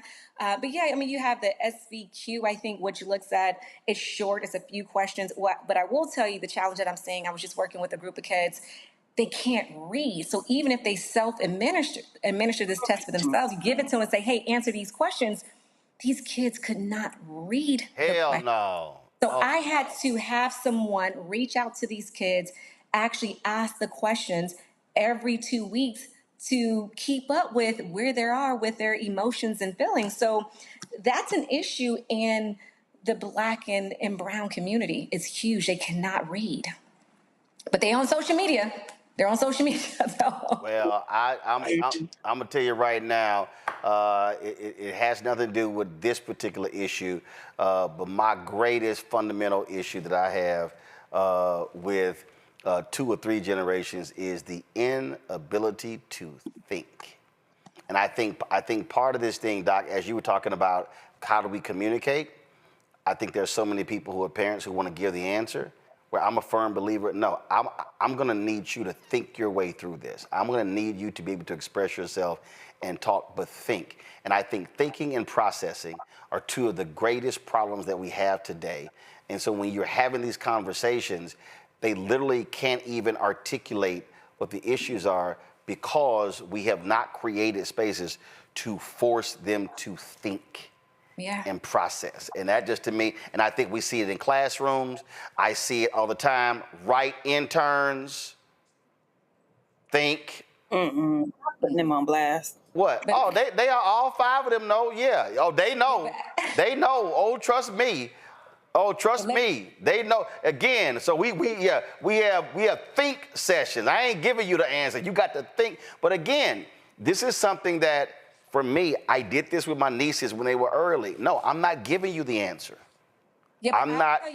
But when we're talking about the Black and brown community, a lot of these kids or youth or young adults can't think because their parents can't think. And when you look at the causes to inability to think, these parents are under a lot of chronic stress. They're dealing with depression and anxiety. There's even what I'm seeing, undiagnosed learning differences. Mm-hmm. So, their trauma responses freeze, disassociate. So no, they're not thinking. There's a cognitive fog. There's a mental shutdown. There's disorganized thoughts. So how are they going to teach their children to think when these parents can't think, but they're the same parents that is either negative or positive, overpressure to perform. Yep. The invalidation part that comes with, hey, telling your kids, hey, get over it, or you're being dramatic. There's no room for failure. I'm quick to tell my daughter, it's okay if you fail, but what we gonna do about it to recover? A lot of these parents, because they are stressed, they're creating adults who are emotionally unavailable. Why? Because their parents are unavailable. Parents aren't listening. They're distracted. They're dismissive. The parents are on social media. Then you have just the toxic criticism. I hear so many parents, they're yelling, they're cussing. I'm going to threaten you with punishment. That didn't go on in my household. I did really well with my kids. So when I look at her and I look at some of the kids that may come to our practice, or when I talk to parents to kind of walk them through things, I'm like, you guys aren't even talking about mental health. They're ignoring the signs and refusing help. It's like, what are we doing here? Indeed. Doc, what's your website if people want to reach out to you? ttmcounseling.com. All right. Dr. Tatiana Melendez, we surely appreciate it. Thanks a lot. Thank you. Folks, last issue here real quick. I just saw this on social media, and I had to go ahead and play this here. And it's the perfect way to end the show with Samuel L. Jackson.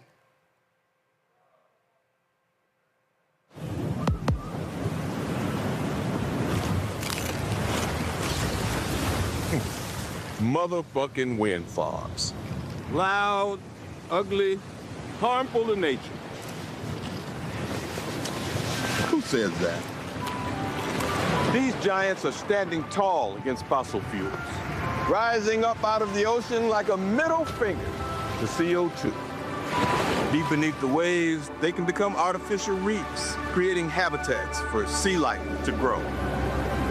These are wind farm seaweed snaps made with seaweed grown at a Vattenfall wind farm. serious gourmet shit. So, what's it gonna be? Motherfucking wind farms or motherfucking wind farms?